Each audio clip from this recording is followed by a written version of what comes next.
40 पे। और वैसे टाइमिंग क्या है क्लास की? 30 था। और दूसरी क्लास स्टार्ट होने की टाइमिंग 45।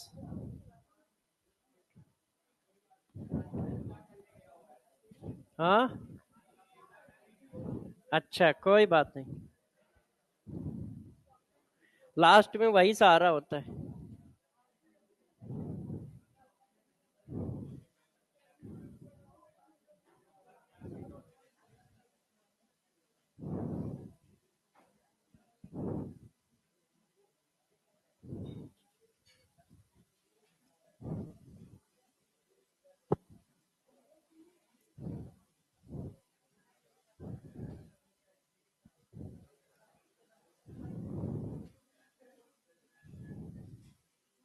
आपके बैच में क्या पढ़ा रहा हूँ?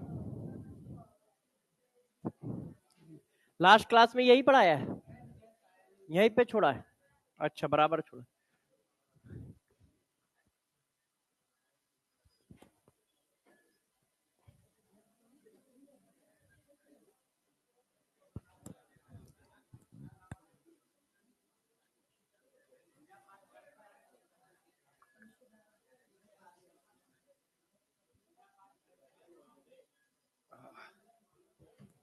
यार एक बच्चे ने पराठे खिला दिए तो नींद बहुत तेज आ रही है।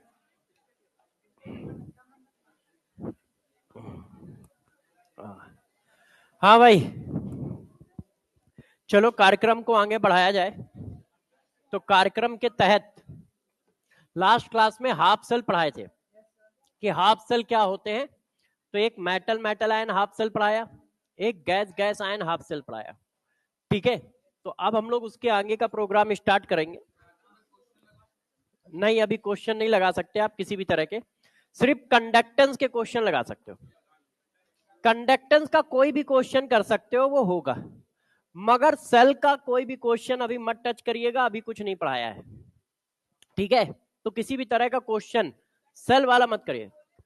कंडक्टेंस का कोई भी क्वेश्चन लगाओ होगा वो, क्योंकि वो पूरा पार्ट खत्म हो गया है, मगर सेल वाला पार्ट अभी चल रहा है, तो अभी कोई भी क्वेश्चन मत लगाओ।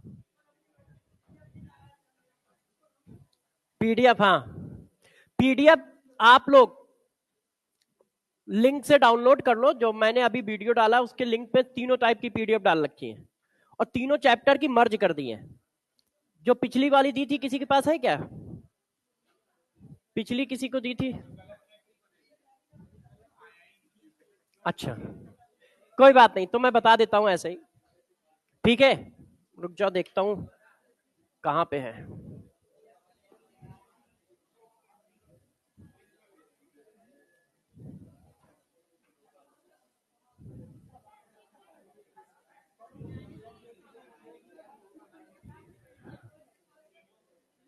हाँ, देखो, तीसरा नंबर, चौथा नंबर, पांचवा, और हाँ, ये जो तीन नीचे के लिंक है, पहला दूसरा छोड़ के, तो इन तीनों लिंक पे मैंने डाल दिया है। नहीं होगा तो मैं अभी जब जाऊंगा, ठीक है, तो पीडीएफ टेलीग्राम पे डाल भी दूंगा।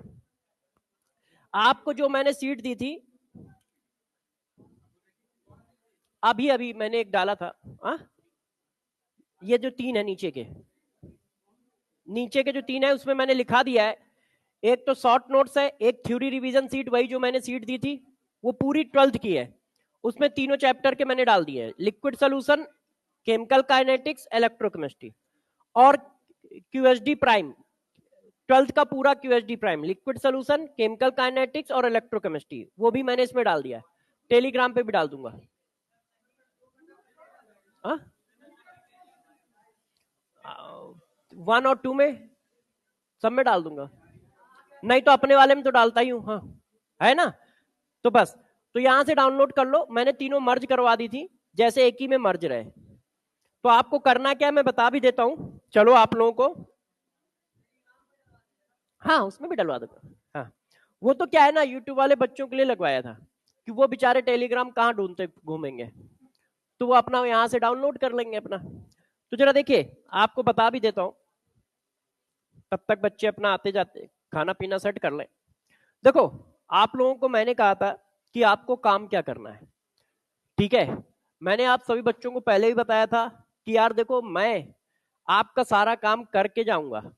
आपका क्या कहीं किसी भी बैच को, आपको पूरा सिलेबस भी करा दूंगा, आपको रिवीजन भी करा दूंगा, आपको थ्योरी रिवीजन भी करा दूंगा, आपको क्वेश्चन भी करा दूंगा। आपको सिलेबस तो सेकंड लास्ट चैप्टर चल रहा है, तो आप समझ लो 7-8 क्लासों में या 10 क्लासों में निपट जाएगा पूरा। तो मैंने क्या किया है, आपको सबसे पहले थ्योरी, तो ये पूरी नोटबुक तो बन गई। अब इस पूरी नोटबुक में जिन बच्चों ने पहली क्लास से अब तक बनाई है, तो उन्होंने 100-150 पेज तो भर ही दिए होंगे पूरा पूरा। ये सिर्फ फिजिकल की है तो 1.5 महीने 2 महीने में इतना पढ़ा डाला। अच्छा क्वेश्चन भी लिखते हो, हाँ तो फिर भर जाएगा। तो जरा देखो, अब इतनी मोटी बुक तो कोई रिवाइज करेगा नहीं, ठीक है, तो इतनी कैसे करोगे आप? तो ये तो बहुत सारे पेज हैं। तो मैंने आपको इसी वजह से पूरे जो फार्मूले हैं, जो कॉन्सेप्ट हैं, ये सारी चीज एक पीडीएफ में दी है, जिसको हम लोग जो है सीएसडी नोट्स कहते हैं। उसमें फार्मूले हैं, कॉन्सेप्ट है, आप सिर्फ उनको रिवाइज कर लो। अब वो कितना तुम्हें याद है, कितना नहीं याद है, क्योंकि थ्योरी सही होगी तभी क्वेश्चन में मजा आएगा। तो उसके बाद मैंने एक नई सीट बनाई है थ्योरी रिवीजन की। उसमें छोटे छोटे क्वेश्चन है, ट्रू एंड फॉल्स है, फिलिंग इन द ब्लैंक्स है, ठीक है, मैचिंग है, इस टाइप के थ्योरेटिकल क्वेश्चन। इससे क्या है कि आपकी थ्योरी फिर से रिवाइज हो जाएगी। आपको सारे हाँ 12th के पूरे चैप्टर के हैं। हाँ तो अभी 12th का दिया है ना, 11th का लिख रहा हूँ। एक दिन में एक ही चैप्टर लिख पाता हूँ, तभी टाइम मिल पाता है ना, क्योंकि 4 पेज लिखता हूँ, तो मतलब एक चैप्टर लिखता हूँ, तो एक 70-72 क्वेश्चन लगभग लिख देता हूँ। तो जरा गौर से समझो। तो मैंने क्या किया है कि थ्योरी जैसे रिवाइज हो जाए, क्योंकि देखो जब थ्योरी दिमाग में रहेगी, फार्मूले याद रहेंगे, पॉइंट याद रहेंगे, तो क्वेश्चन में बहुत अच्छे से लगा पाओगे। तो थ्योरी रिवीजन की सीट एक दे दी है 12th की, आप उसको कर लो, ठीक है, आप उसको देखोगे, आप समझ जाओगे। उसको आप प्रिंट आउट निकाल लो, आंसर उसमें मत टिक करिएगा। क्यों? क्योंकि दोबारा रिवाइज करना, तो आंसर टिक होंगे तो फिर करोगे कैसे? तो आंसर मत टिक करिए, आंसर अलग पेज में लिख के मैच करा लीजिएगा। आप बस लिखते जाओ ABCDEFGH जो भी है, और फिर मैच करा लो। आपको ज्यादा से ज्यादा लगेगा 1.5-2 घंटे तीनों चैप्टर खत्म करने में, ज्यादा से ज्यादा, क्योंकि याद है तो टिक हो गया, नहीं याद है तो तुम्हें पता चल जाएगा कि हाँ ये फार्मूला ये होता है, ये पॉइंट ये होता है। उसके बाद एक दी है क्वेश्चन की प्रैक्टिस सीट, क्यूएसडी प्राइम। क्यूएसडी प्राइम में क्या है, तीनों चैप्टर के मिला के 143 क्वेश्चन है। 143 क्वेश्चन में मैंने क्या कोशिश की है मैं बता देता हूं कि वो है क्या। वो कोई क्वेश्चन की सीट नहीं है कि आप समझो नहीं यार वो क्वेश्चन की सीट है ना, ऐसा नहीं है। वो सीट इस बात की है कि आपको सारे कॉन्सेप्ट, मतलब चैप्टर में यदि मान लो 20 कॉन्सेप्ट है, किसी चैप्टर में छोटे बड़े मिला के 20 कॉन्सेप्ट है, तो वो 20 कॉन्सेप्ट के क्वेश्चन उसमें हो, जैसे आपका पूरा चैप्टर ऑटोमेटिक रिवाइज हो जाए। ये जितने भी मेन कॉन्सेप्ट हैं, ये जितने भी इंपॉर्टेंट कॉन्सेप्ट हैं, सारे कॉन्सेप्ट आपके रिवाइज भी हो जाए। और पेपर में क्वेश्चन आता कैसे है भाई, कॉन्सेप्ट मान लो 20 है, तो यार उन्हीं 20 पर तुम्हें क्वेश्चन बनाना है। तुम लैंग्वेज चेंज कर सकते हो, डाटा चेंज कर सकते हो, कॉन्सेप्ट थोड़ी नया ले आओगे, क्योंकि सिलेबस तो फिक्स है, और सिलेबस फिक्स है तो कॉन्सेप्ट फिक्स है। तो पहला मेरा कोशिश ये है कि यार सारे कॉन्सेप्ट के क्वेश्चन हो, और फिर ये कोशिश है कि वैरायटी बढ़ जाए, कि हाँ भाई एक कॉन्सेप्ट में 2 तरह से क्वेश्चन पूछ सकते हो तो दोनों तरह से डाल दो। तो यदि आप उसको करते हो तो इसका मतलब ऑटोमेटिक आपके सारे कॉन्सेप्ट रिवाइज है, ऑटोमेटिक लगभग 99% सारी वैरायटी इन्वॉल्व है। आप उसको पेपर से पहले 2-3 बार जरूर करें, 2-3 बार जरूर करें, क्योंकि यदि वो आप कर रखा है तो पेपर में अपने आप सारे क्वेश्चन हो जाएंगे। आप इसी को सर्किल के फॉर्म में घुमाते रहो, सीएसडी नोट्स रिवाइज करते रहो, थ्योरी की सीट करते रहो, क्वेश्चन की प्रैक्टिस सीट करते रहो, और इसी को घुमाते रहो। किसी को समझ में आया क्या कहा बच्चे ने?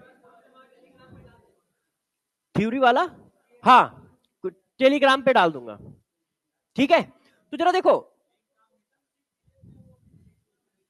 क्या, आप लोग थोड़ा तेज बोला करो, क्योंकि मैं थोड़ा सा कम सुन पाता हूं, आप लोग समझ नहीं पा रहे हो। मैं मजाक थोड़ी करता हूं, मैं सही कहता हूं कि मेरी एज बहुत है। आप लोगों को लगता है कि नहीं सर मजाक करते हो, नहीं यार सही है, मुझे कम सुनाई देता है। तुम लोग हाँ तुम यही काम के लिए तो बने हो तुम्हें डॉक्टर थोड़ी बनना है ट्रांसलेटर बनना है। आप नेट सही करो अपना। ठीक है, नहीं कर रहा है तो टेलीग्राम पे तो वैसे भी डाल दूंगा, क्यों परेशान हो। अच्छा, अब तुम क्या कह रहे हो भाई?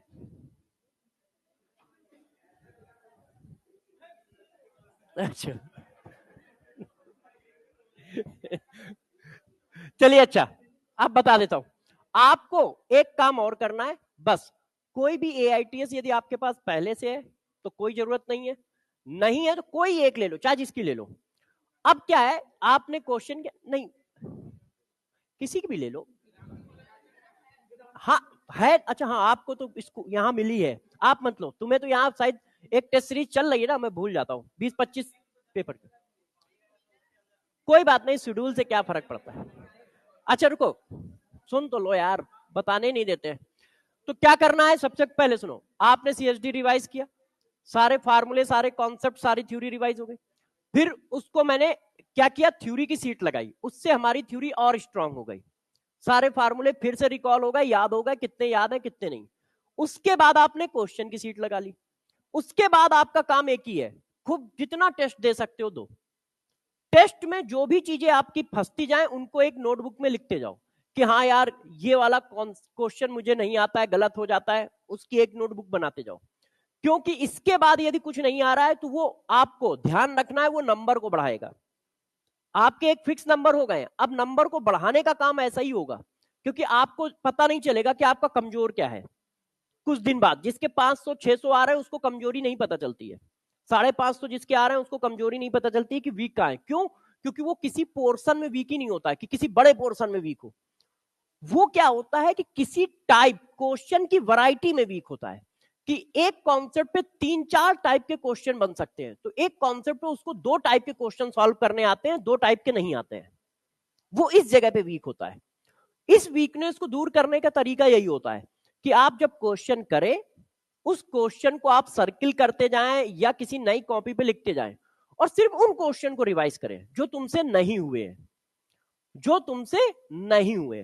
तो बेसिक काम हमेशा बस इतना ही करना है, आप CSD नोट्स को रिवाइज करो, थ्योरी की प्रैक्टिस सीट लगाओ, QSD प्राइम लगाओ। उसके बाद आप जितने क्वेश्चन पेपर में लगा सकते हो, बुकलेट उकलेट से नहीं, टेस्ट पेपर में जितने लगा सकते हो, जितने टेस्ट पेपर में क्वेश्चन करते जाओ, उनमें जो तुम्हें ना आए उनका एक सर्किल या एक नई कॉपी पे लिखते जाओ। अब आपको उनको रिवाइज करना है, ये रिवाइज करना है, ये रिवाइज करना है, जितने करते जाओ। क्योंकि ये जो फंस रहे हैं, ये वो पॉइंट या ये वो वैरायटी है जिसका कॉन्सेप्ट तुम्हें आता है, मगर एक कॉन्सेप्ट पे 4 तरह के हम क्वेश्चन बना सकते हैं। तो एक कॉन्सेप्ट पे 2 तरह के क्वेश्चन सॉल्व करने आते हैं, मगर बचे हुए 2 तरह के तुम्हें नहीं आते हैं। तो ये कोई प्रॉब्लम थोड़ी होती है, ये बच्चे को पता ही नहीं चलता है। आप किसी भी 550 वाले बच्चे से बात करो जिसके 550 आ रहा है, वो इसी में परेशान है कि सर मेरे नंबर नहीं बढ़ रहे हैं। अब क्यों नहीं बढ़ रहे? तो आप चेक करोगे कि यार उसका कोई पोर्शन बहुत ज्यादा वीक ही नहीं है, मगर वो नंबर नहीं इंक्रीज कर पा रहा है।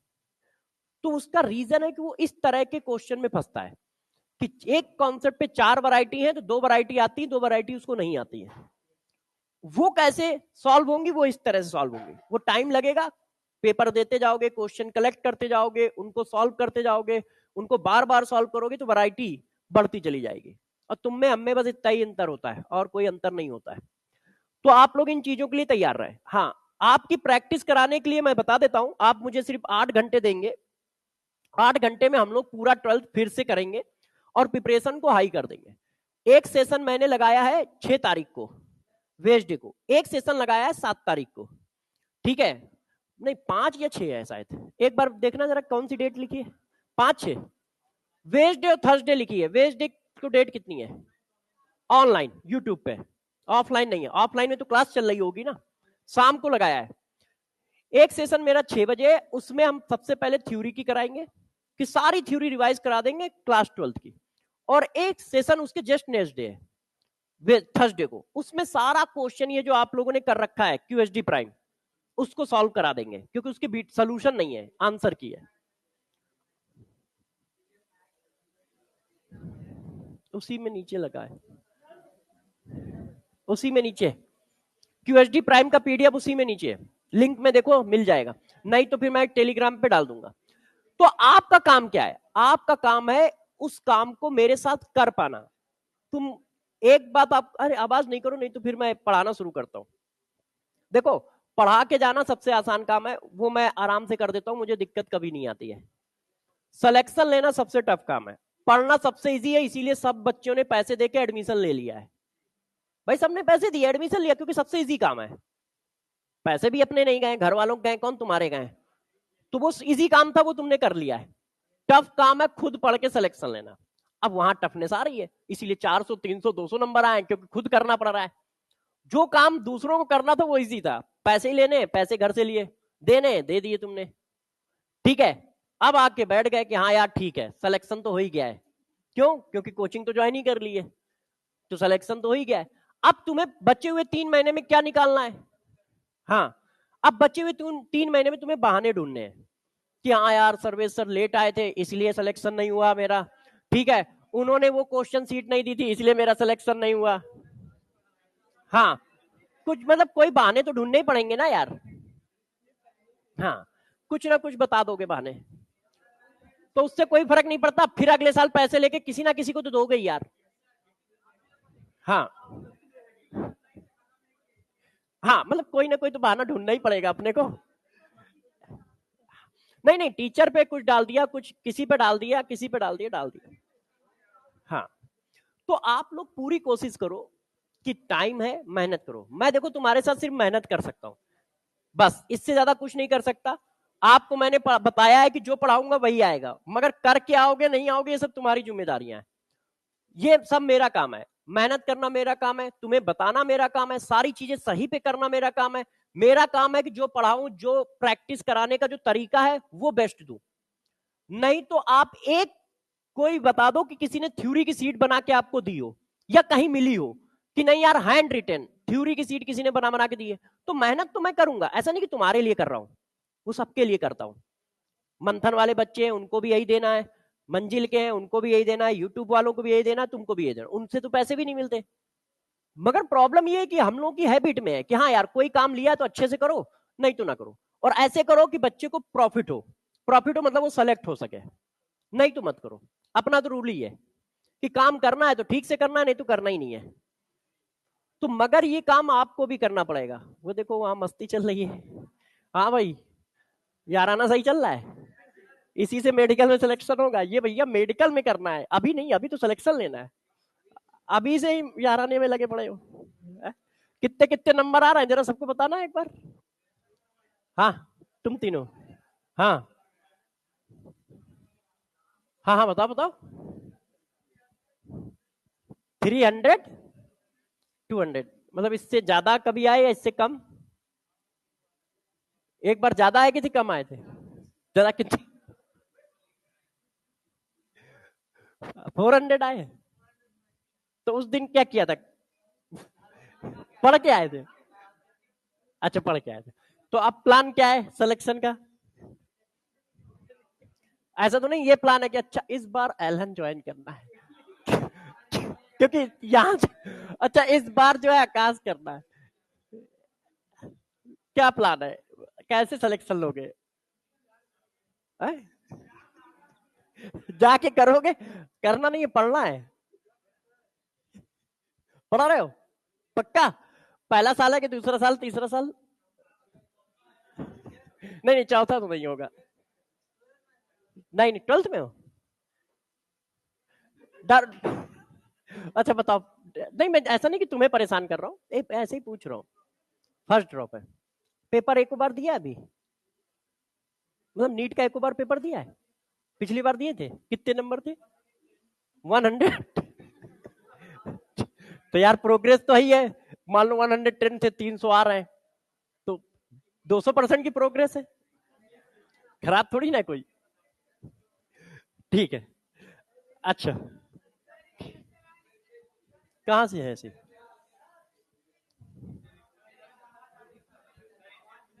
किससे?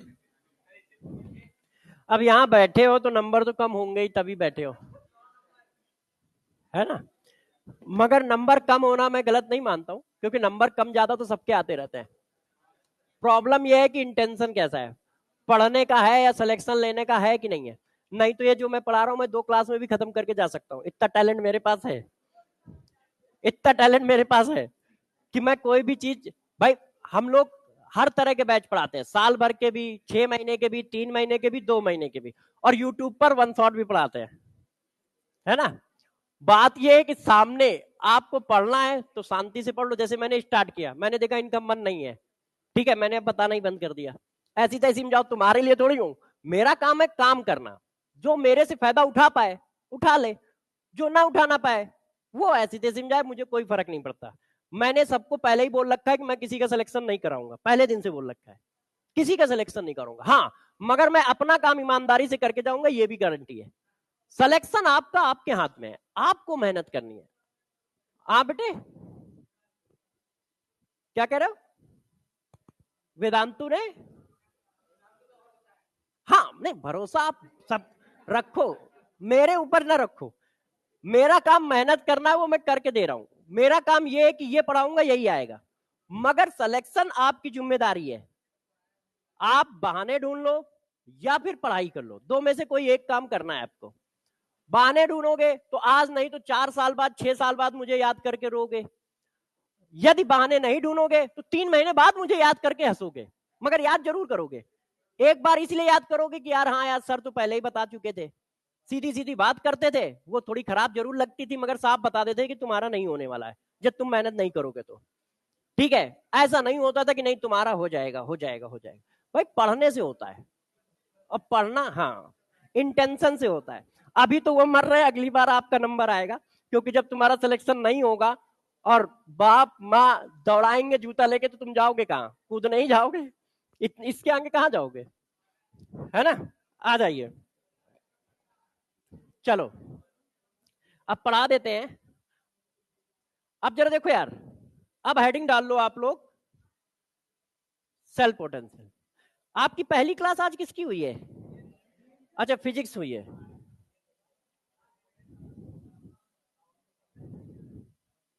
चलिए,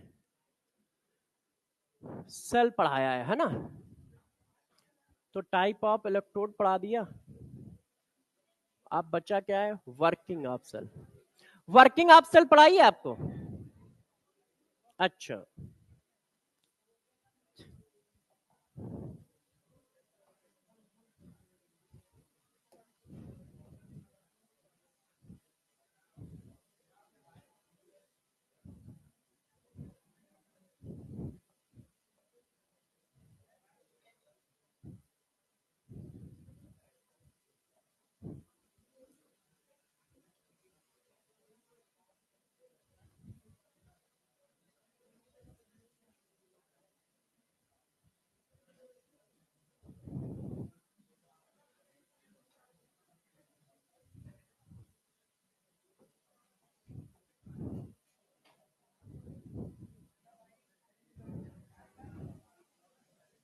हाँ भाई, अब आ जाओ सब लोग,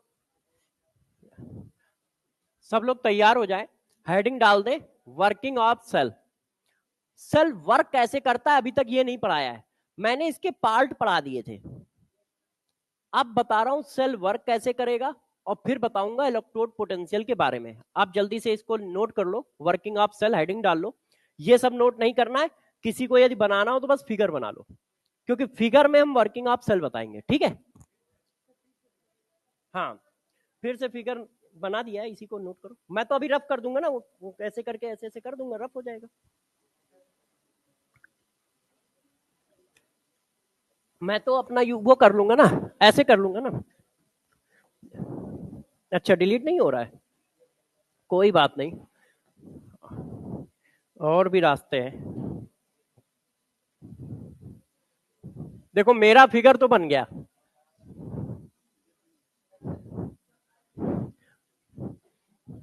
आप लोग फिगर बनाए।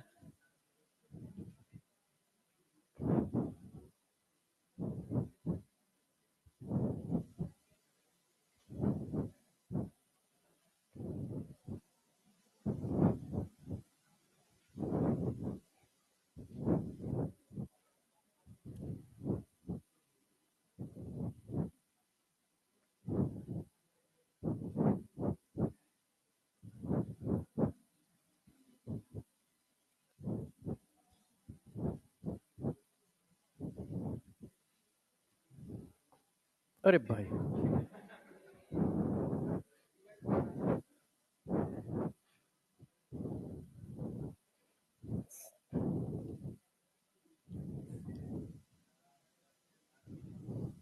चलिए अब देखो आपको समझाता हूं। मेरी हेडिंग तो तैयार है, वर्किंग ऑफ सेल, है ना। टेक्नोलॉजी का थोड़ा तो यूज कर ही लिया जाए, नहीं तो फायदा क्या हुआ। अच्छा, अब पढ़ाते हैं, अब जरा गौर से समझिएगा, ठीक है। हाँ, अब देखो वर्किंग ऑफ सेल में स्टार्ट करते हैं। तो मैंने आपको बताया कि दो हाफ सेल को कंबाइन करोगे तो सेल बनेगा। अब मुझे ये बताओ कि ये दोनों हाफ सेल हैं कौन से। मेटल की रॉड को मेटल के आयन में डाला गया है, तो ये कौन सा हाफ सेल है, metal metal ion half cell. ये कौन सा हाफ सेल है, metal metal ion half cell. इसका मतलब दो metal metal ion half cell को आपने जोड़ दिया है, जिससे हमारा सेल बन गया है। अब ये काम कैसे करेगा, इसके बारे में डिस्कशन अपने को करना है। तो देखो हमने क्या किया, दो हाफ सेल को जोड़ा है, ठीक है। और दोनों एक ही कैटेगरी के हाफ सेल है, दोनों क्या है, एक ही कैटेगरी के हाफ सेल है, metal metal ion half cell है। अब ये काम कैसे करता है गौर से समझिएगा जरा, ठीक है। वर्किंग ऑफ सेल क्या हुआ, ये रॉड है, इससे कैटायन बाहर आए। कल मैंने पढ़ाया था आपको कि रॉड से या तो कैटायन बाहर आएंगे या इलेक्ट्रॉन बाहर आएंगे। अच्छा, कैटायन बाहर आ गए तो रॉड न्यूट्रल थी, इससे प्लस चार्ज बाहर आ गया, तो रॉड पे एक्सेस क्या हो जाएगा, माइनस चार्ज। सही है ना, माइनस चार्ज एक्सेस हो जाएगा, कोई दिक्कत की बात तो है नहीं। तो भाई माइनस चार्ज एक्सेस हो गया, इस पे माइनस आ गया, है कि नहीं। भाई मान लो प्लस चार्ज निकल गया, तो रॉड पे अपने आप माइनस आ गया, वो पूरे सरफेस पे माइनस चार्ज दिखेगा, उसको मैंने बस सिंबलाइज कर दिया। अच्छा, ये प्रोसेस चलता रहेगा तो जरा देखना क्या होगा, ये प्रोसेस चलता रहा, कैटायन बाहर आते रहे तो माइनस चार्ज बढ़ता रहेगा। अच्छा, बढ़ेगा तो ये माइनस है ये प्लस है, अट्रैक्शन फोर्स बढ़ जाएगा क्योंकि ये इलेक्ट्रोस्टैटिक फोर्स आएगा। तो कुछ देर बाद ये प्लस को बाहर नहीं जाने देगा, क्यों, क्योंकि माइनस चार्ज बढ़ रहा है, माइनस चार्ज बढ़ेगा तो इलेक्ट्रोस्टैटिक फोर्स बढ़ेगा।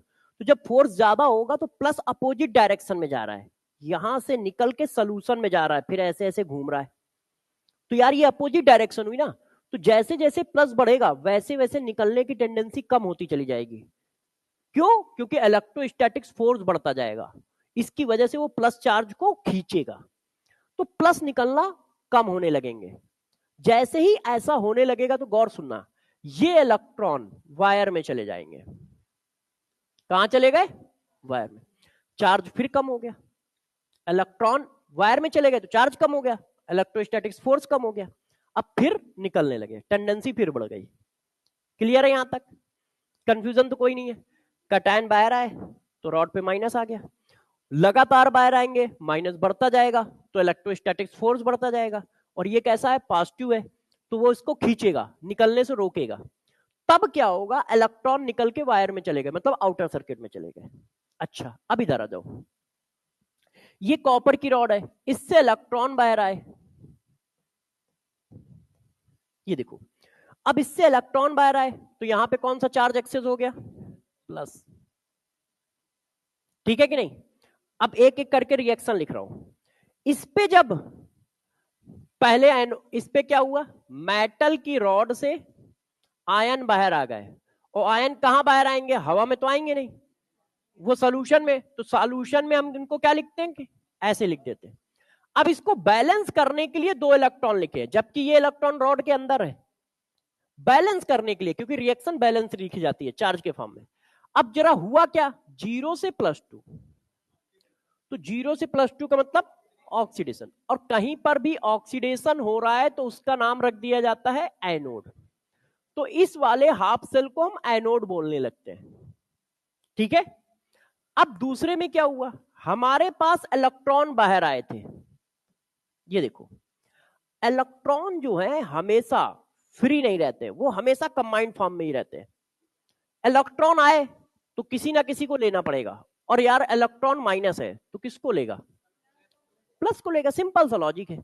माइनस है तो प्लस लेगा, तो प्लस है कौन, कॉपर आयन, तो कॉपर आयन ने इलेक्ट्रॉन गेन कर लिए, और गेन करके कॉपर सॉलिड में कन्वर्ट हो गया। अब या तो ये यहां आ जाएगा ऐसे, या फिर इसमें चिपक जाएगा ऐसे, ये देखो मेटालिक बॉन्ड बना के, या तो उस रॉड में चिपक जाएगा उसके चारों ओर ऐसे, या फिर अपना जो हमारा बॉटम है वहां पे आके चिपक जाएगा इस तरह से।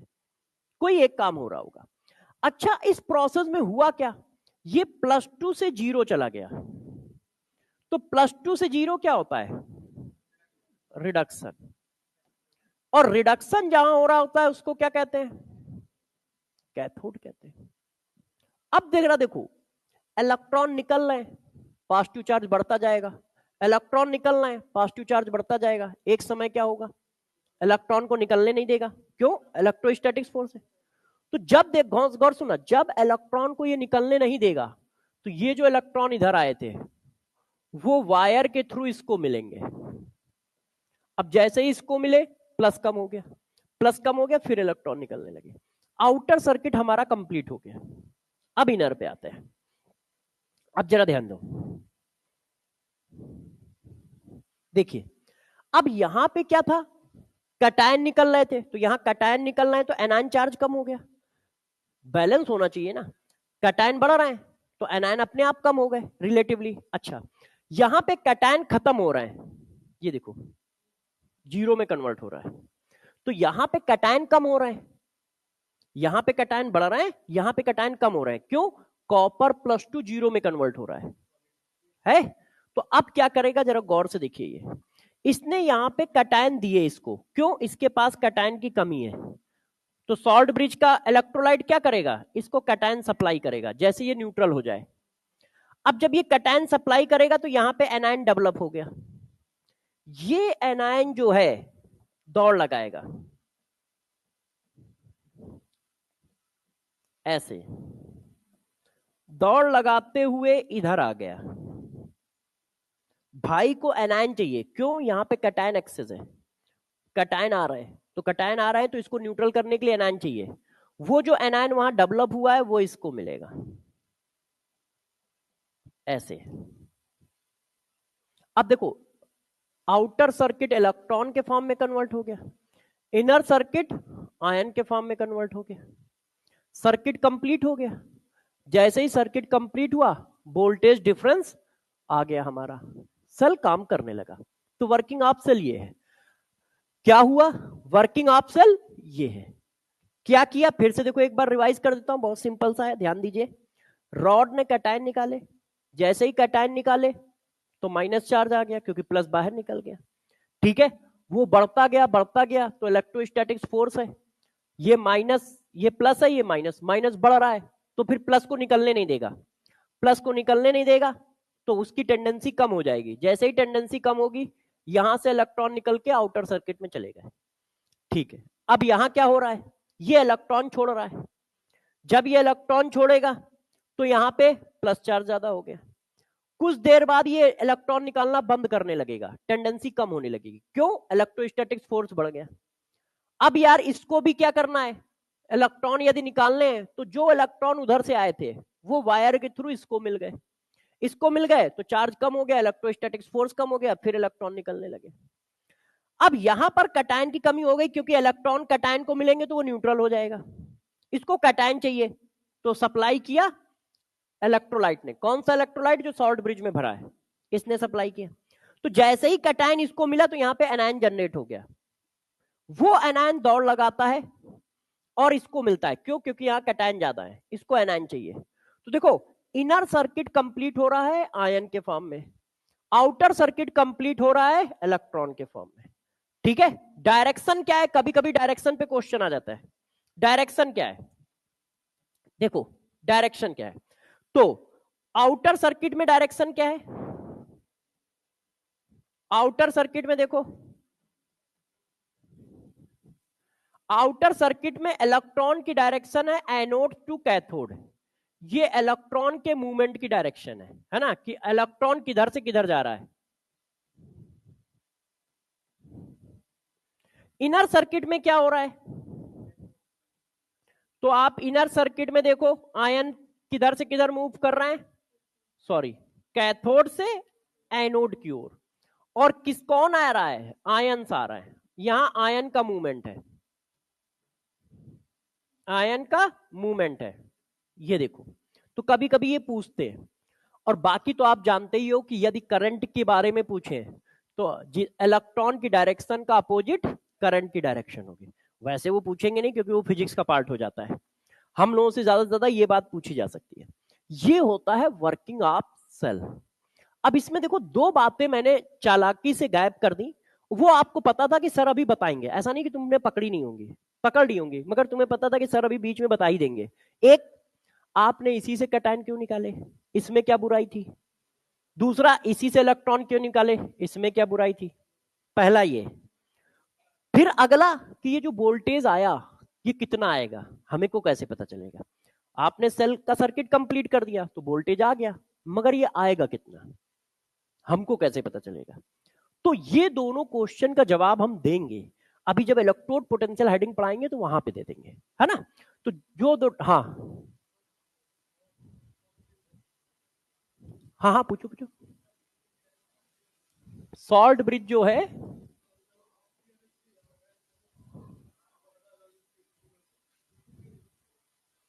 एक मिनट पूछ ले। हाँ, जो सॉल्ट ब्रिज है,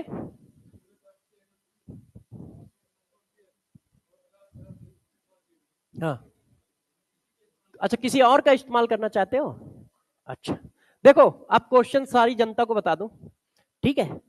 मेरे कान खराब है कि मतलब आप लोग थोड़ा धीरे बोलते हो, वैसे तो नहीं बोलते साथ, धीरे भी बोलते। अच्छा देखिए, इस बच्चे का क्वेश्चन बता देता हूं। इसने कहा सर ये बताओ कि आपने सॉल्ट ब्रिज में KNO3 और NH4Cl का सॉल्ट भरा था, और अगर अगर जेली के साथ भरा था, तो ऐसा क्यों है कि आपने उसी को यूज किया, है ना? यही क्वेश्चन है। ठीक है, अब जरा समझो। देखो हमें तुम कुछ भी दे दो यार, हम यूज कर लेंगे, बस वो मेरी दो कंडीशन को फुलफिल करे। पहला, कैटायन की स्पीड एनायन की स्पीड के बराबर होना चाहिए। दूसरा, वो खुद रिएक्शन ना करे किसी से। पता चला हम इसको डालना है न्यूट्रल करने के लिए और वो भाई से रिएक्शन करके एक अपनी अलग रिएक्शन बना रहा है ना? यदि ये दो कंडीशन नहीं है तो आप कुछ भी यूज कर सकते हो। तो KNO3 या NH4Cl यूज किए गए, वो इसीलिए यूज किए गए क्योंकि आयनिक मोबिलिटी लगभग बराबर है, जो सबसे बड़ा काम है। आयनिक मोबिलिटी दोनों की बराबर है, जितनी तेजी से एनायन इधर भाग के गया है उतनी तेजी से यहां का कैटायन इधर भाग के आएगा, स्पीड सेम होनी चाहिए। नहीं तो क्या होता है, चार्ज इनबैलेंस रहता है। क्यों? कैटायन मान लो कम भाग रहा है, एनायन तेजी से भाग रहा है, तो एनायन पहुंच रहे हैं 10, कैटायन पहुंच रहे हैं 3। एक घंटे बाद कितना डिफरेंस आ जाएगा दोनों में? एक दिन बाद कितना डिफरेंस आ जाएगा? सेल खराब हो जाएगा, बंद हो जाएगा, क्योंकि चार्ज न्यूट्रल ही नहीं रह पाएगा, स्पीड अलग अलग है। तो एक घंटे बाद पता चला 1 लाख 2 लाख या 1 करोड़ आयन का डिफरेंस है, इधर बैलेंस है इधर बैलेंस ही नहीं है, तो अपने आप सेल खराब हो जाएगा। तो जो हम इसमें सॉल्ट ब्रिज में इलेक्ट्रोलाइट डाल रहे हैं उसकी कंडीशन है, वो कंडीशन जो भी फुलफिल कर देगा हम उसको रख लेंगे। वो कंडीशन फुलफिल करने वाले कौन है? KNO3 NH4Cl। ऐसा नहीं कि कोई और भी नहीं है, और भी है, मगर हमारे जो सिलेबस में है, जो आप ये सेल पढ़ रहे हो, ठीक है, डैनियल सेल, उसमें ये यूज किए गए, नहीं तो हर एक में अलग अलग रहते हैं। हाँ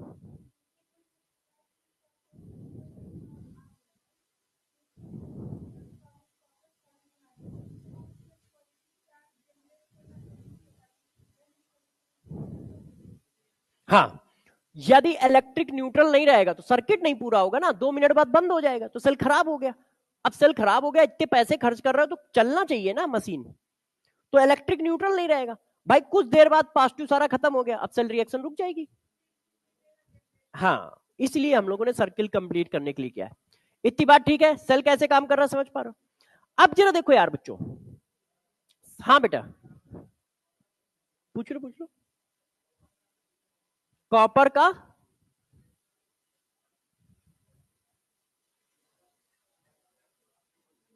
कॉप कॉपर का क्या लेना चाहते हो बता दो? मतलब कॉपर आयन क्यों नहीं डाल देते हैं, यही कह रहे हो ना? कॉपर आयन रिएक्शन में पार्टिसिपेट कर रहा है, वो चार्ज को बैलेंस कैसे करेगा? वो तो रिड्यूस हो जाता है बार बार, वो रिएक्शन में पार्टिसिपेट कर रहा है तो वो चार्ज को कैसे बैलेंस करेगा? भाई यहां पे क्या हुआ, कटायन कम है। अब तुमने जो कटायन आया डाला वो तो रिएक्शन में चला गया, तो हमेशा ही कटायन कम रहेंगे, हमेशा ही कटायन कम रहेंगे, तो इनबैलेंस रहेगा। और सेल जैसे ही इनबैलेंस हुआ बंद हो जाएगा, वर्क ही नहीं करेगा। और हमें हाई इफिशियंसी के साथ रखना है चीज। अब जरा देखो इलेक्ट्रोड पोटेंशियल, गौर समझिएगा। इलेक्ट्रोड पोटेंशियल क्या है, अच्छे से समझे। एक क्वेश्चन से दो क्वेश्चन इसी हेडिंग से आएंगे, आप आराम से इसको लिखे और ध्यान दें कि इलेक्ट्रोड पोटेंशियल क्या है, कैसे काम करेगा।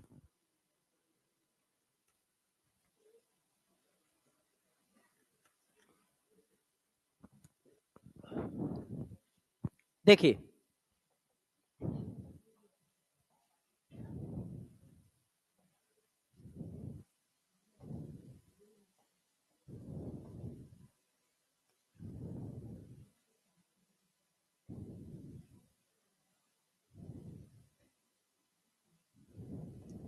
देखो बच्चों, मैंने कोई एक हाफ सेल ले लिया, तो अपना फेवरेट कौन है, metal, metal ion half cell.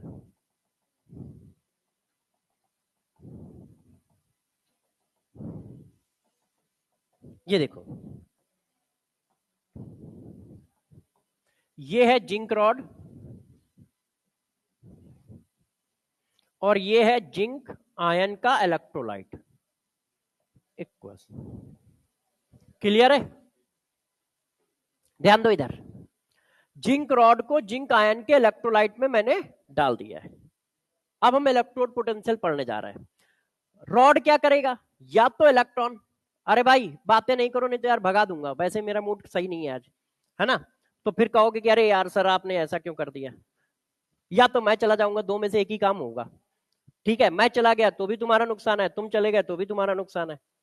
मेरा थोड़ी है भाई, तुम चले गए तो तुम पढ़ोगे कैसे, मैं चला गया तो भी तुम पढ़ोगे कैसे, है ना। अब देखो जरा गौर सुना, ये देखो क्या है, हमारी रॉड है। अब रॉड को तुमने इलेक्ट्रोलाइट में डाल दिया। अब रॉड क्या कर सकती है, दो चीजें कर सकती है, या तो कटायन को बाहर निकाल देगी या इलेक्ट्रॉन को बाहर निकाल देगी, है कि नहीं। कोई मानो, जो मानो वो कर लो, कोई फर्क नहीं पड़ता यहाँ पे, जो माने कर लो। मतलब आप चाहो तो इलेक्ट्रॉन को बाहर निकाल लो, आप चाहो तो कटायन को बाहर निकाल लो। तो यार मैंने कटायन को बाहर निकाल दिया, ये देखो, ये देखो। आप चाहें तो इलेक्ट्रॉन को भी निकाल सकते हैं। तो जैसे ही कैटायन को बाहर निकाला तो रॉड पे सरफेस पे कैसा आ जाएगा चार्ज, निगेटिव चार्ज आ गया। ये देखो, क्लियर है कि नहीं। अच्छा, अब गौर समझिएगा, पूरी रॉड के सरफेस पे निगेटिव चार्ज है, इस पर पूरा निगेटिव चार्ज है, ठीक। अच्छा, जब आपने कैटायन बाहर निकाले तो बाहर कौन सा चार्ज एक्सेस है, पॉजिटिव। तो यार निगेटिव पॉजिटिव अपोजिट चार्ज है, तो इसके चारों ओर क्या होगा, पॉजिटिव चार्ज आ जाएगा, ऐसे।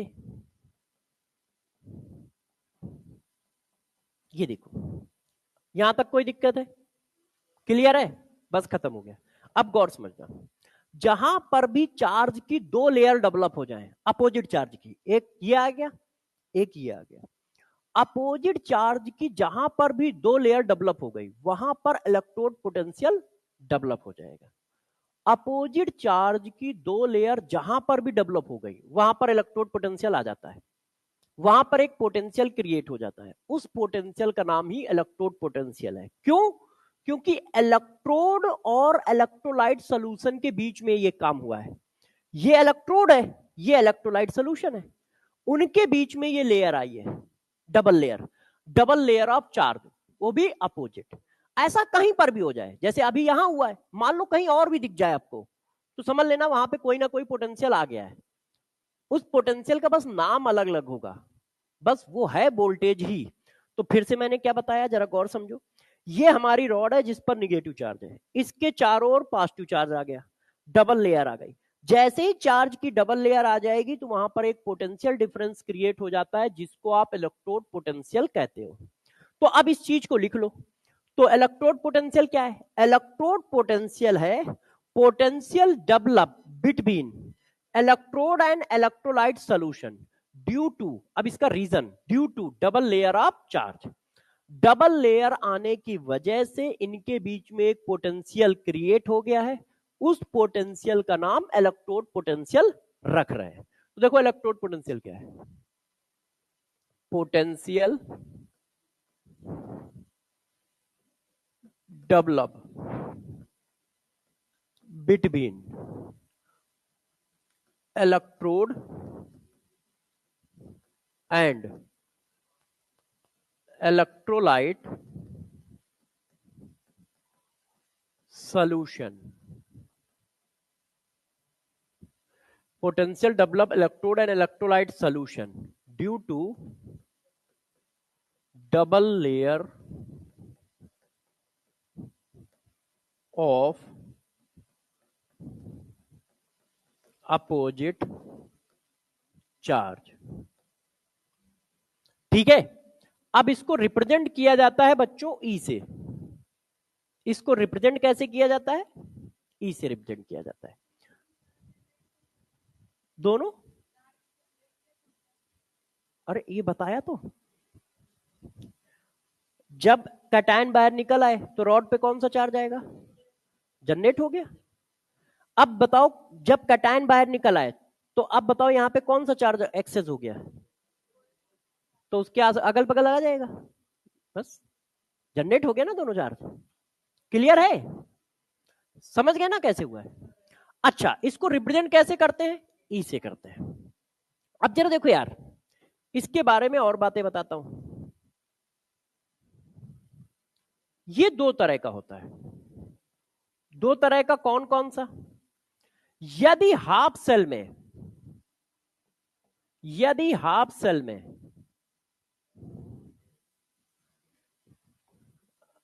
थोड़ी सी मन की आंखों का यूज हम लोग करेंगे। ये देखो, यदि हाफ सेल में ऑक्सीडेशन हो रहा है, यदि ऑक्सीडेशन हो रहा है तो इसका नाम रख दिया जाता है ऑक्सीडेशन इलेक्ट्रोड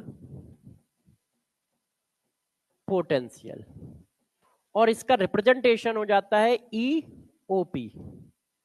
और यदि रिडक्शन हो रहा है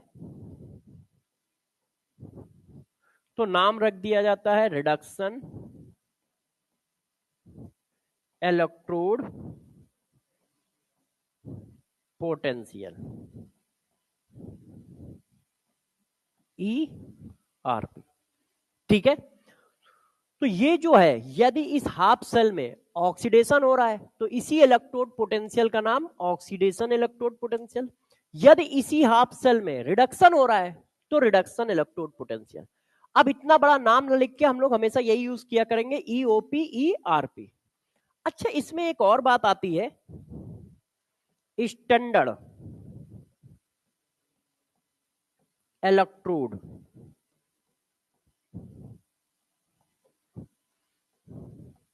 पोटेंशियल। अब ये स्टैंडर्ड इलेक्ट्रोड पोटेंशियल क्या होता है ये सिखाता हूं। इसको रिप्रेजेंट करते हैं नॉट लगा के, ई नॉट। जब भी कहीं स्टैंडर्ड लगा है पूरी थर्मोडायनेमिक्स में या पूरी केमिस्ट्री में, तो बस एक ही बात आई है, कुछ चीजों को हम कांस्टेंट कर देते हैं। तो यहां पर देखो क्या क्या है, कंसंट्रेशन है कि नहीं। तो यदि आप गौर समझो, यदि आप concentration of electrolyte solution constant कर देते हो तो उसी इलेक्ट्रोड पोटेंशियल को स्टैंडर्ड इलेक्ट्रोड पोटेंशियल कहते हैं। कंसंट्रेशन कितना होगा, 1 molar electrolyte solution, 1 molar electrolyte solution at 298 kelvin temperature.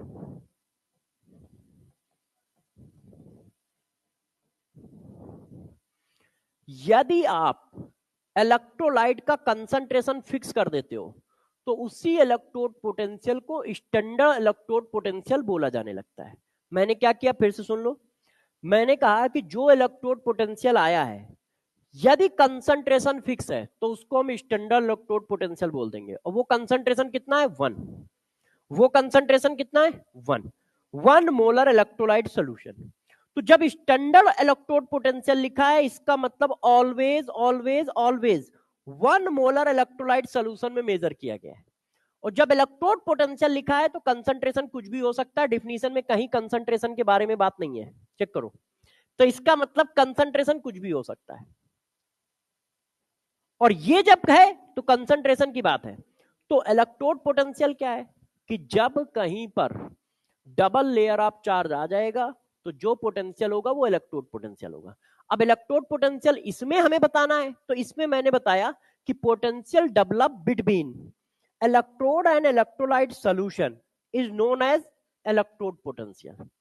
ठीक है, यदि ऑक्सीडेशन हो रहा है तो ऑक्सीडेशन इलेक्ट्रोड पोटेंशियल, यदि रिडक्शन हो रहा है तो रिडक्शन इलेक्ट्रोड पोटेंशियल। ठीक है, यदि इस इलेक्ट्रोलाइट सॉल्यूशन का कंसंट्रेशन 1 मोलर है तो इसी इलेक्ट्रोड पोटेंशियल को स्टैंडर्ड इलेक्ट्रोड पोटेंशियल कहेंगे।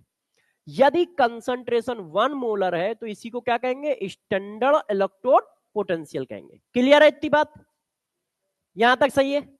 अच्छा, बच्चों ने कहा सर ठीक है, यहां तक आपकी बातें ठीक है। चलो अब कहानी को थोड़ा सा आगे ले चलते हैं, ठीक है ना? यहां तक सही है ना, कोई दिक्कत तो नहीं है? अब देखो यार, ये अभी तक सिर्फ डिफिनीशन हुई है, अब इसके पॉइंट, इसकी प्रॉपर्टी कि ये कौन कौन सी प्रॉपर्टी शो करता है, तो जरा आप देखिए। अब आपके पैरेलल में क्वेश्चन भी चलेंगे। पहला, इलेक्ट्रोड पोटेंशियल जो होता है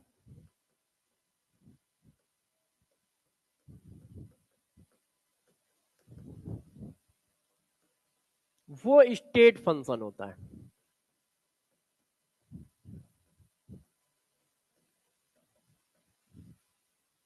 क्या है? स्टेट फंक्शन है।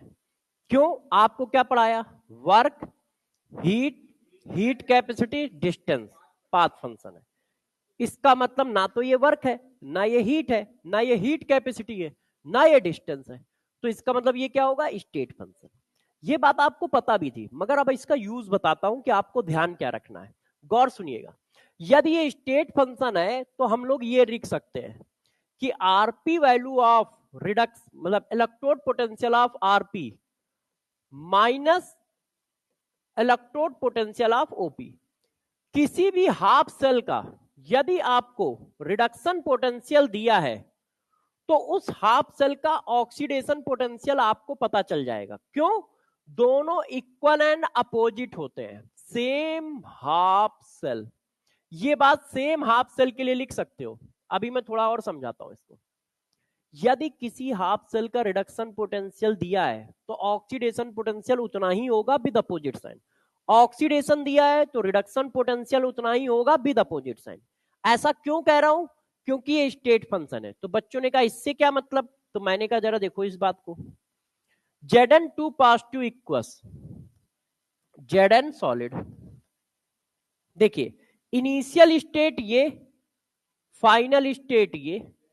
जब आप यहां से यहां तक जाते हो तो इतना, हाँ, जब आप यहां से यहां तक जाते हो तो आप इतना वोल्टेज जनरेट करते हो, है रिडक्शन हो रहा है ना। अब आप यहां से यहां तक आओ तो आप इतना वोल्टेज जनरेट करते हो, है ना। आप नॉट लिख लो या मतलब बिना नॉट के लिखो, कोई फर्क नहीं पड़ता है। हम स्टैंडर्ड वाला लिख रहे हैं, दोनों की वैल्यू बराबर है, चाहे तो स्टैंडर्ड लिखो चाहे नॉर्मल। नॉर्मल नॉर्मल के बराबर होगा, स्टैंडर्ड स्टैंडर्ड के बराबर होगा, है ना। स्टैंडर्ड का मतलब है कि 1 मोलर कंसंट्रेशन पे मेजर कर दिया है, नॉर्मल का मतलब है कि वेरिएबल कंसंट्रेशन पे मेजर कर दिया है। अब आप चेक करो, इनिशियल फाइनल दोनों का फिक्स है। यहां से चले यहां पहुंचे, यहां से चले यहां पहुंचे, तो इनिशियल और फाइनल फिक्स है। तो यार ये स्टेट फंक्शन है ना, इसका पास से लेना देना नहीं है, तो वैल्यू भी फिक्स है, इसीलिए बराबर है। और साइन अपोजिट क्यों है? क्योंकि डायरेक्शन अलग अलग है। तो इससे हमें दो बातें पता चलती है। पहला कि एक स्टेट फंक्शन है, दूसरा कि यार यदि किसी हाफ सेल का कोई एक पोटेंशियल दिया है तो दूसरा अपने आप पता है। रिडक्शन दिया है तो ऑक्सीडेशन अपने आप पता है, ऑक्सीडेशन दिया है तो रिडक्शन अपने आप पता है, बस माइनस लगा देना है क्योंकि डायरेक्शन अपोजिट हो जाएगी। तो पहला पॉइंट है कि यार इलेक्ट्रोड पोटेंशियल स्टेट फंक्शन होता है, जिसकी वजह से रिडक्शन पोटेंशियल दिया है तो ऑक्सीडेशन अपने आप पता है, मगर उसी सेल का रिडक्शन उसी सेल के ऑक्सीडेशन के बराबर होगा विद अपोजिट साइन। बच्चों ने कहा ठीक है सर, क्या इस पर कोई क्वेश्चन आ सकता है? तो मैंने कहा देखो इस पर क्वेश्चन पहले पूछते हैं, हर पॉइंट पे एक एक क्वेश्चन बताता जाऊंगा। बताइए, तो देखो आपको क्या दिया है, +2 से Zn, आपको रिडक्शन पोटेंशियल दिया है, पूछ क्या रहा है, Zn से +2 ऑक्सीडेशन पूछ रहा है, उसी हाफ सेल का रिडक्शन दिया है, उसी हाफ सेल का ऑक्सीडेशन पूछ रहा है, इक्वल विद अपोजिट साइन। ये क्या है, -0.76, तो ये क्या हो जाएगा, +0.76। सेम हाफ सेल है, Zn +2 से Zn वाला, रिडक्शन दिया था, ऑक्सीडेशन पूछ रहा था, तो due to state function property दोनों क्या है, equal with opposite sign. Clear है? अच्छा, ये वाला पॉइंट हमारा क्लियर हो गया। अब अगले पॉइंट को समझाते हैं, पॉइंट नंबर 2। अब जरा देखो यार बच्चों, पॉइंट नंबर 2 क्या है, ठीक है, इसको ध्यान देते हैं कि पॉइंट नंबर 2 क्या है, कैसे होगा। देखिए, हाँ, अब पॉइंट नंबर 2 को देखो, आरपी वैल्यू जब किसी की हाई है तो वो क्या रिप्रेजेंट करता है, यदि किसी की हाईएस्ट आरपी वैल्यू है तो ये क्या बताता है, गौर सुनिएगा, tendency to gain electron, gain करने की टेंडेंसी को बताता है, जितनी ज्यादा आरपी वैल्यू उतना ज्यादा इलेक्ट्रॉन गेन करने की टेंडेंसी। यदि आप इलेक्ट्रॉन गेन कर रहे हो तो क्या कर रहे हो, रिडक्शन, इसका मतलब रिड्यूस होने की टेंडेंसी को बताता है, इसका मतलब टेंडेंसी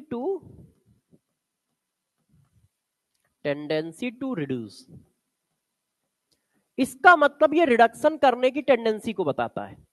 अब इससे हमें क्या पता चलता है, तो गौर सुनिएगा सब लोग, जिसका आरपी वैल्यू हाईएस्ट हो वो ऑलवेज कैथोड होगा, जिसका आरपी वैल्यू हाईएस्ट होगा वो कैथोड होगा, ध्यान रखिएगा। क्यों, क्योंकि आरपी वैल्यू हाईएस्ट है तो रिडक्शन वो पहले करेगा। भाई 2 हैं, आप 1 मिनट के लिए रुक जाओ, छाप लेना, मैं टाइम दे दूंगा, जरा इस बात को समझा दूं, देखना, गौर सुनिएगा, यहां से कैटायन निकले तो यहां इलेक्ट्रॉन बच गए, यहां से इलेक्ट्रॉन निकले तो यहां कैटायन बच गए। अब गौर से देखो, एक इलेक्ट्रॉन दे रहा है, एक इलेक्ट्रॉन ले रहा है, 1 मिनट रुकना, जरा रफ हो गया है। ये इलेक्ट्रॉन दे रहा है, ये देखो, और ये इलेक्ट्रॉन ले रहा है, तो 2 हाफ सेल जब जोड़े जाएंगे तो एक इलेक्ट्रॉन देगा एक लेगा, ये कंफर्म है। अब लेगा कौन देगा कौन, वो आरपी वैल्यू डिसाइड करती है। इसी वजह से मैंने नहीं बताया था कि किसमें ऑक्सीडेशन किसमें रिडक्शन, वो कैसे पहचानते हैं। जिसका इलेक्ट्रोड पोटेंशियल ज्यादा है वो ये कह रहा है कि भाई मैं इलेक्ट्रॉन लूंगा तो झक मार के दूसरे वाले को देना है, ठीक है। जब 2 हाफ सेल जुड़े तो दोनों ने अपना वोल्टेज चेक किया कि किसका ज्यादा है किसका कम है, जिसका ज्यादा है वो हमेशा इलेक्ट्रॉन लेगा और जिसका कम है वो हमेशा देगा। तो जरा देखो इसका, अब मैं वोल्टेज लिखता हूं जैसे आप इस बात को समझ पाए। जो हमारा जिंक है, जिंक की जो आरपी वैल्यू होती है, आपको किसी की आरपी वैल्यू याद नहीं रखनी है, वो होती है -0.76 इलेक्ट्रॉन वोल्ट, और कापर की जो आरपी वैल्यू है वो होती है +0.34 इलेक्ट्रॉन वोल्ट। अब आरपी वैल्यू ज्यादा किसकी है, कॉपर की, ये जिंक की है, लिख दूं नहीं तो पता कैसे चलेगा कि कॉपर की कौन सी है जिंक की कौन सी है ना। ये देखो,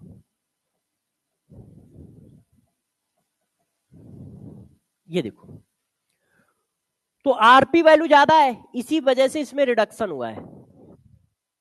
आप देखो इसमें रिडक्शन हुआ है, ये देखो, और इसकी आरपी वैल्यू कम है तो इसमें ऑक्सीडेशन हुआ है। इसने इलेक्ट्रॉन लिए, इसने दिए, तो एनोड हमें नहीं चेक करना है, हमें कैथोड चेक करना है। जिसका आरपी हाईएस्ट है वो कैथोड है, तो अपने आप दूसरा वाला एनोड हो जाएगा। क्यों, उसकी पावर कम है तो वो इलेक्ट्रॉन देगा, तो जिसकी पावर ज्यादा है वो लेगा, तो अपने आप दूसरे वाले को देने पड़ेंगे। तो इसी वजह से कॉपर को हमने कैथोड कहा और कॉपर ने इलेक्ट्रॉन निकाले, कॉपर रॉड ने इलेक्ट्रॉन निकाले तो कॉपर आयन रिड्यूस हो गया। तो कंपार्टमेंट में क्या आया? रिडक्शन। और उसमें क्या आया? ऑक्सीडेशन। तो अब जरा देखो, मैंने क्वेश्चन ये बताया कि जिसकी आरपी वैल्यू ज्यादा है वो हमेशा क्या बनेगा? कैथोड। अब इस पर क्वेश्चन कैसे आएगा समझाता हूं। किसी ने कहा यार ये दो हाफ सेल है, इसमें कैथोड कौन है? तो हम क्या करेंगे? इलेक्ट्रोड पोटेंशियल को कंपेयर करा देंगे, जिसका ज्यादा है वो कैथोड, जिसका कम है वो एनोड। अब कभी कभी ऐसे भी पूछा जाएगा, ये तीन हाफ सेल है, इनमें से कौन सा कॉम्बिनेशन पॉसिबल है? ये तीन हाफ सेल है, इनमें से कौन से कॉम्बिनेशन को हम लेके सेल बना सकते हैं? तो हमेशा ध्यान रखना, जिसकी आरपी ज्यादा है वो हमेशा क्या होना चाहिए? कैथोड होना चाहिए। दोनों में रिलेटिव। अब आपने कहा इस पॉइंट पे क्वेश्चन कैसे आ सकते हैं, तो इस पॉइंट पे क्वेश्चन कैसे आ सकते हैं वो मैं आपको देता हूं। ये देखिए, पढ़ो, इसका आंसर दो, तब तक मैं पानी पीता हूं। बताइए सब लोग आंसर।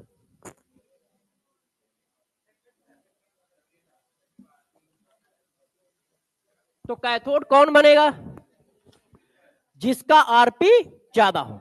अब देखो, आरपी वैल्यू ये लिखी है, तो यार सिल्वर का ज्यादा है, सिल्वर कैथोड। एक ऐसा क्वेश्चन आ सकता है, एक ऐसा आ सकता है।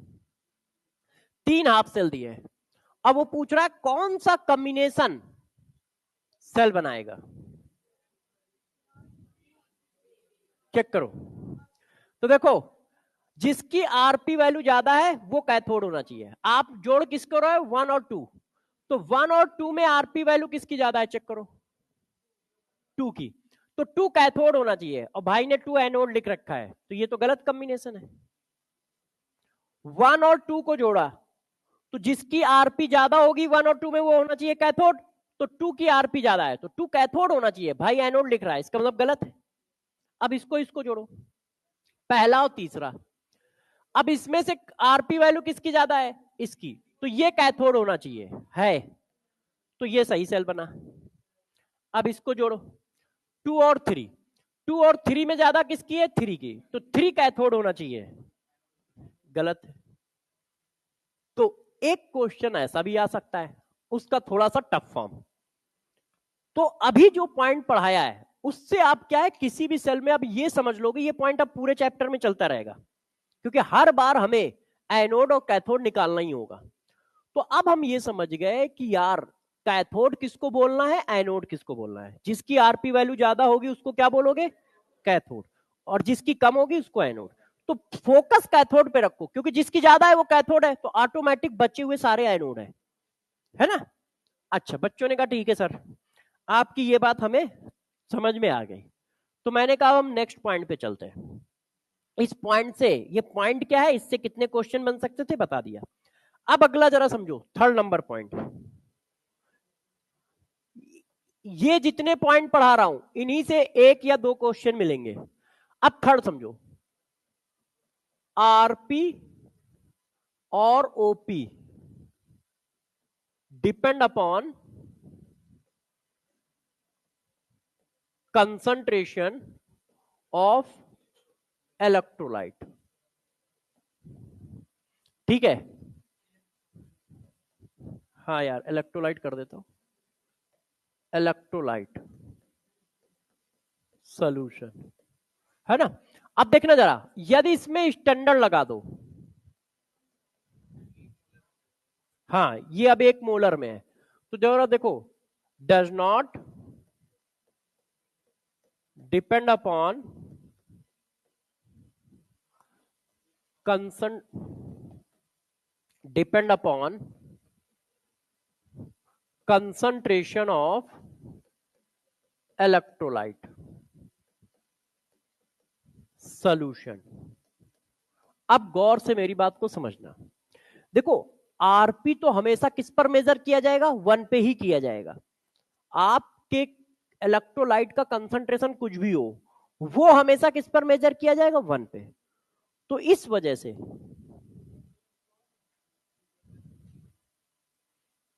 इलेक्ट्रोड, इलेक्ट्रोड क्यों?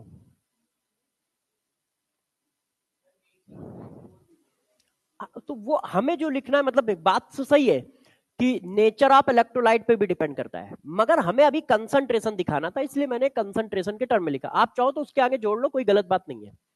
देखिए, आरपी वैल्यू जो है वो कंसंट्रेशन पे डिपेंड करेगी, आरपी स्टैंडर्ड कंसंट्रेशन पे डिपेंड नहीं करेगा। क्यों? क्योंकि वो हमेशा कांस्टेंट कंसंट्रेशन पे मेजर किया जाता है, वो हमेशा कांस्टेंट कंसंट्रेशन पे मेजर किया जाता है। इसका मतलब समझ रहे हो? इसका मतलब ये है कि किसी भी सेल में, किसी भी सेल का स्टैंडर्ड वैल्यू हमेशा फिक्स रहेगी, आप सेल में कुछ भी करते रहो। क्यों? क्योंकि वो तो हमेशा एक कंसंट्रेशन पे मेजर की जाएगी। मगर ई सेल या ईआरपी, ईओपी बार बार चेंज होगा, जैसे ही कंसंट्रेशन चेंज किया वैल्यू चेंज हो गई, मगर स्टैंडर्ड वैल्यू कभी नहीं चेंज होगी। तो यदि कुछ हलचल चल रही है क्वेश्चन में, तो स्टैंडर्ड मत चेंज करना, वो यदि एक बार दी है तो दूसरी बार भी वही रहेगी। हाफ सेल वही है तो हाफ सेल चेंज कर दिया, जैसे उस बच्चे ने कहा nature, nature of cell electrolyte का मतलब तुमने हाफ सेल चेंज कर दिया, हाफ सेल चेंज कर दिया तो वैल्यू चेंज होती है, हर हाफ सेल की अलग वैल्यू है। तो फिर से समझो, आरपी वैल्यू कंसंट्रेशन पे डिपेंड करेगी, स्टैंडर्ड आरपी वैल्यू कंसंट्रेशन पे डिपेंड नहीं करेगी। क्यों? क्योंकि ये फिक्स कंसंट्रेशन पे हमेशा मेजर किया जाता है। तो आपके पास ये पॉइंट हमेशा हर क्वेश्चन में लगेगा, वो देगा। तो आपको ध्यान रखना है यार, आरपी वैल्यू यदि हमें जेडन की मिल गई, तो आप क्वेश्चन में कुछ भी कंसंट्रेशन चेंज कर रहे हो, आरपी नॉट फिक्स है, आरपी चेंज होता रहेगा। ठीक है? तो क्या ध्यान रखना है, स्टैंडर्ड इलेक्ट्रोड पोटेंशियल कंसंट्रेशन पे डिपेंड नहीं करता, वो किसी भी हाफ सेल का एक फिक्स्ड वैल्यू है, किसी भी हाफ सेल की फिक्स्ड वैल्यू है। जैसे जो वैल्यू मुझे याद थी, तो आपने देखा होगा वहां मैंने स्टैंडर्ड लगा दिया था, standard electrode potential of Z N half cell minus 0.76 होता है, standard electrode potential of copper half cell, ठीक है, प्लस 0.34 वोल्ट होता है। अब स्टैंडर्ड की जगह यदि आरपी पूछो तो कुछ भी हो सकती है, उसकी वैल्यू तो इन्फिनाइट हो सकती है, कंसंट्रेशन की वैल्यू डालते जाओगे वो बार बार चेंज होता जाएगा। स्टैंडर्ड फिक्स है, तो ध्यान रखिएगा स्टैंडर्ड फिक्स है। इस पर क्वेश्चन कैसे बन सकता है?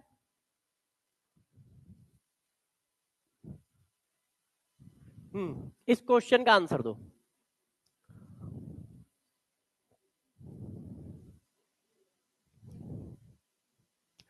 Standard electrode potential of 0.1 m Zn2 pass 2 oblique Zn half cell is x1 electron volt if concentration of half cell change 10 की power -3 m Zn2 pass 2 oblique Zn then standard electrode potential is x2। अब कौन से potential की बात कर रहा है? एक्सटेंडर्ड। आपने कंसंट्रेशन चेंज किया तो क्या वैल्यू चेंज होगी? नहीं, तो आंसर ये। अब देखो यही क्वेश्चन मैंने फिर से पूछ लिया, अब आंसर बताओ।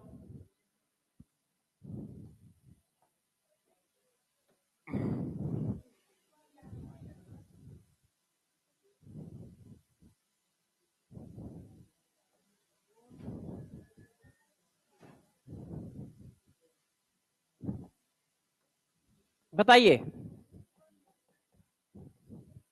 हमें ये पता है कि ओ हमें ये पता है कि दोनों बराबर नहीं होंगे, कौन ज्यादा होगा कौन नहीं ज्यादा होगा हम अभी पूछना ही नहीं चाहते, क्योंकि मैंने पढ़ाया नहीं है ना, तो पूछना ही नहीं चाहता, इसलिए ऑप्शन चेंज कर देता हूं। ए ए का क्या बनाया जाए?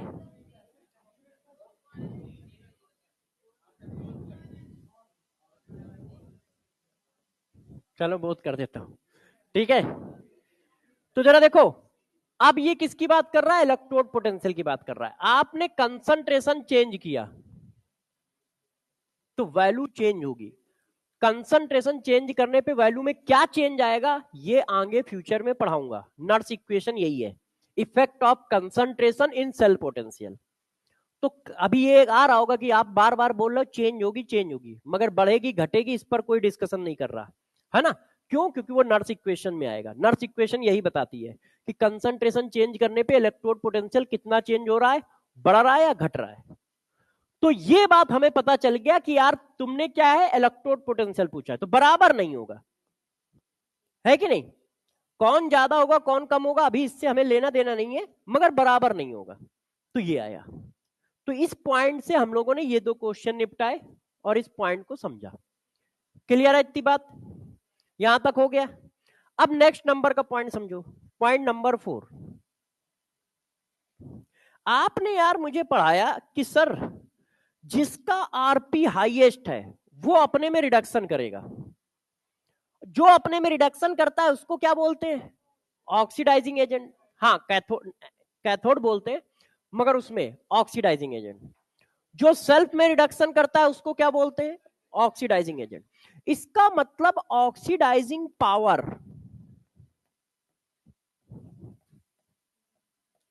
डायरेक्टली प्रोपोर्शनल है आरपी वैल्यू विद साइन। ध्यान रखिएगा, कभी कभी बच्चे साइन भूल जाते, क्यों? क्योंकि कई जगह पे हमने साइन को अवॉइड किया है, कई जगह पे लगाया है, तो मैं पूरा लिख देता हूं जैसे गलती ना हो।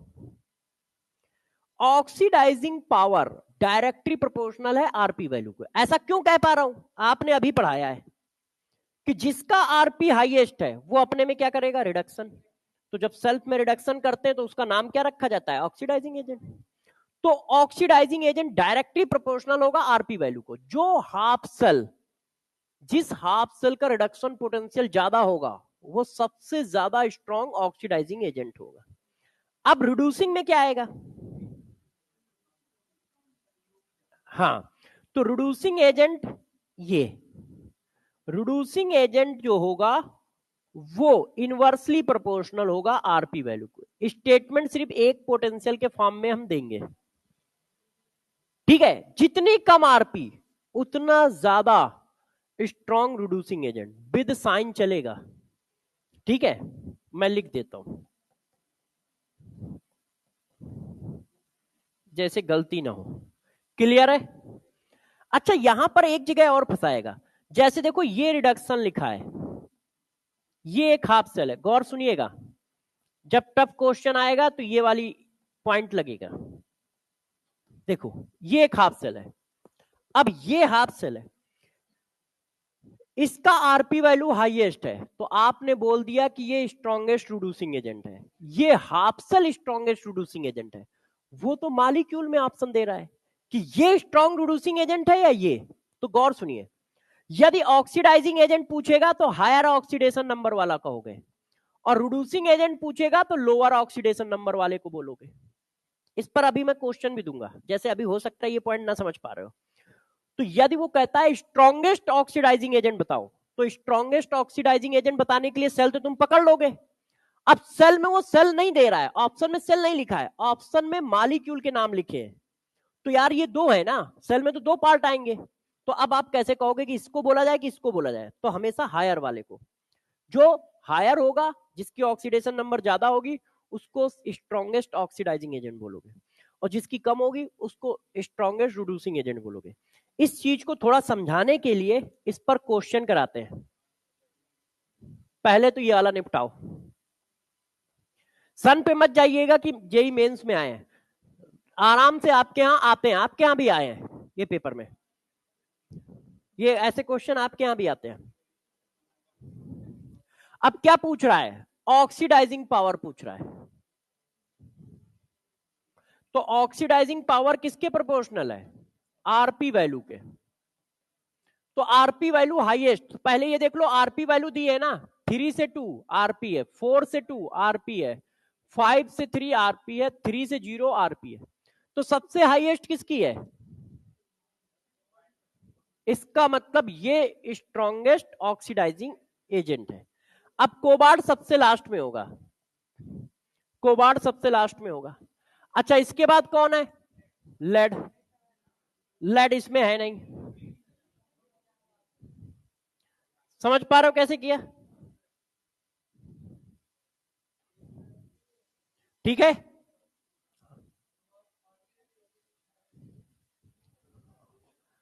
हाँ, देखो एक डाउट है कि आरपी और ओपी तो लिखा नहीं है, तो हम कैसे समझेंगे कि आरपी है ना?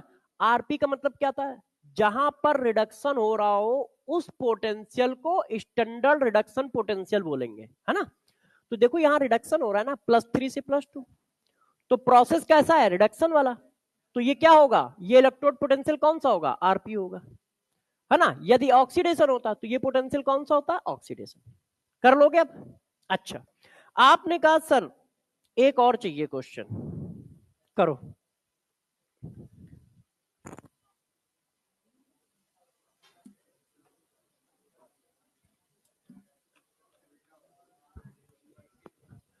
अब देखो क्या पूछ रहा है, रिड्यूसिंग एजेंट, वो इनवर्सली प्रोपोर्शनल होता है। तो भाई सबसे कम कौन सी वैल्यू है, अच्छा चेक करते रहना, रिएक्शन भी रिडक्शन हो, +2 से 0, इसका मतलब ये सारे आरपी दिए हैं, तो सबसे कम आरपी किसकी है, तो सबसे स्ट्रॉन्ग रिड्यूसिंग एजेंट ये होगा, कैल्शियम। ये गलत है, ये गलत है। दूसरा कौन है, ये कौन है, Mg।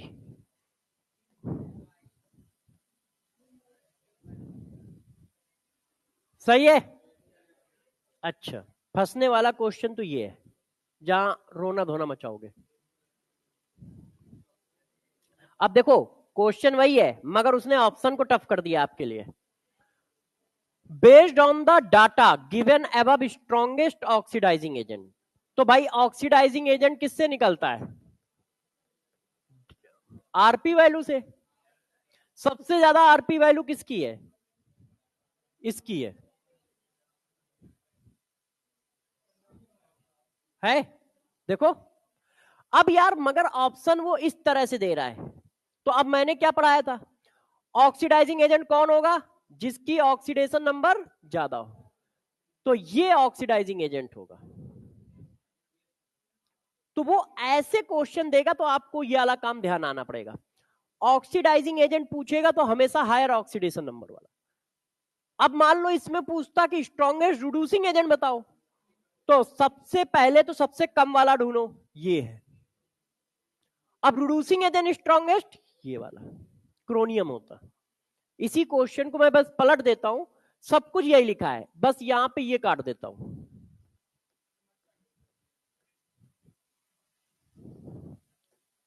इसको वो कर देता हूं, है ना, और ये हटाया, ये काट के,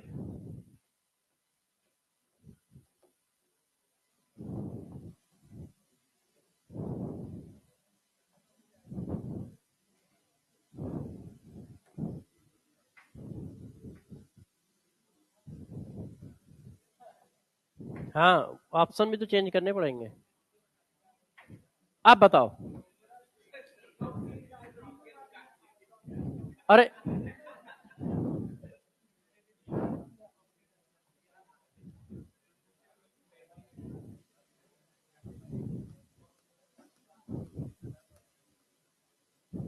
एक्चुअल में सोच और कुछ रहा था। हाँ अब चेक करो, तो अब क्या है, रिड्यूसिंग एजेंट, तो रिड्यूसिंग एजेंट कौन होगा, जिसका आरपी वैल्यू सबसे कम हो, तो सबसे कम आरपी वैल्यू इसका है, मगर यार इसने ऐसे ऑप्शन दे रखे हैं, तो अब क्या है, ये रिड्यूसिंग एजेंट पूछेगा तो लोएस्ट वाला, ऑक्सीडाइजिंग एजेंट पूछेगा तो हाईएस्ट वाला, तो आंसर ये आया।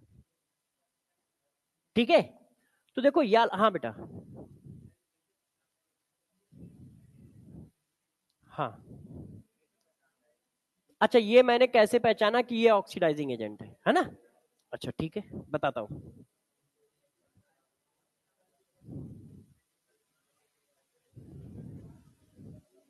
देखो ये पॉइंट पढ़ाया है, ऑक्सीडाइजिंग पावर किसके प्रोपोर्शनल है, इसका मतलब आरपी वैल्यू ज्यादा हो गई तो पावर ज्यादा होगी, सही है कि नहीं। अब आप आ जाओ क्वेश्चन पे,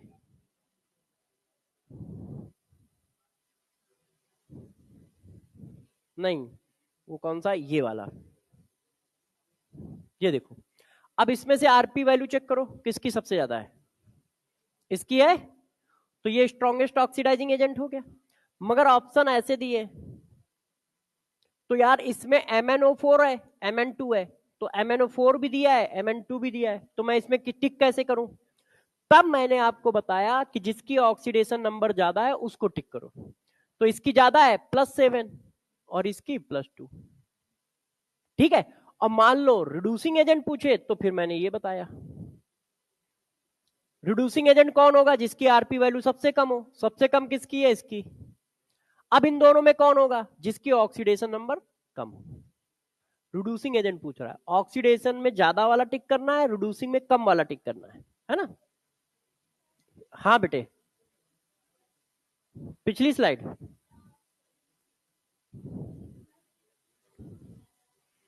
+7 से +2 में।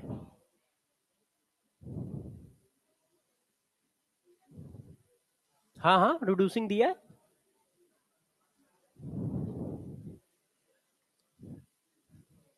देखो ये कौन सा पोटेंशियल दिया है, आरपी वैल्यू दी है।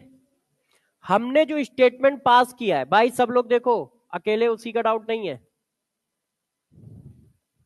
हमने आपको ये स्टेटमेंट दिया है ना, तो आप आरपी वैल्यू चेक करोगे ना, तो आरपी वैल्यू तो सबसे हाईएस्ट इसी की है। तो ये हो गया हमारा स्ट्रॉन्गेस्ट ऑक्सीडाइजिंग एजेंट। अब इसमें से ये पूछ रहा है कौन है, तो फिर हायर ऑक्सीडेशन नंबर वाला, ठीक है ना। सारे स्टेटमेंट मैं आरपी वैल्यू पे ही दूंगा, ओपी पे कोई नहीं दूंगा, क्योंकि आरपी हमारा स्टैंडर्ड फॉर्म है, ठीक है। तो जो भी कुछ बताऊंगा सिर्फ आरपी पे बताऊंगा, जैसे आपका फोकस एक ही वोल्टेज पे रहे कि हमें बस आरपी के रिस्पेक्ट में सब कुछ चेक करना है। अच्छा, यहां तक की कहानी हो गई। पॉइंट नंबर 4, हर पॉइंट के क्वेश्चन भी बताता जाऊंगा। अब यार बात करते हैं 5th नंबर पे। कौन कौन से पढ़ा दिए? स्टेट फंक्शन कर दिया, हाईएस्ट लोवेस्ट कर दिया, अच्छा ये भी निपटा दिया है, ठीक है। अब आते हैं 5th नंबर पॉइंट, है ना। 5th नंबर पॉइंट जरा देखो। अच्छा 6th नंबर है, 5वां ही है। चलो अब हेडिंग ही चेंज कर देता हूं। देखिए, अच्छा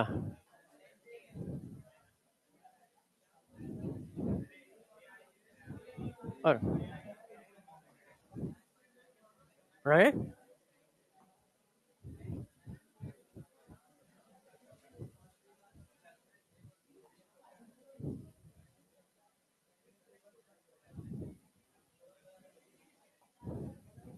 देखो सेल पोटेंशियल, गौर सुनो।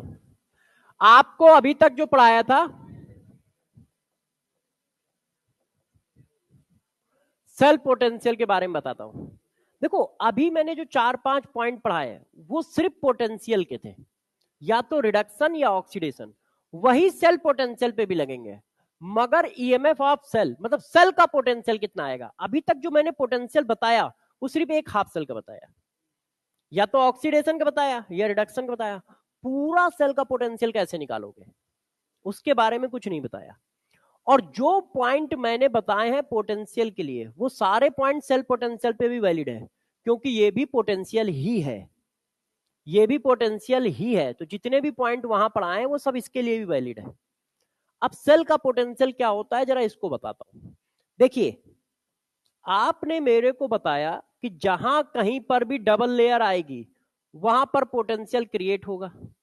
एक यहां पे क्रिएट हुआ, एक यहां पे क्रिएट हुआ, तो रिजल्टेंट पोटेंशियल कितना आएगा, इसको कहते हैं सेल पोटेंशियल।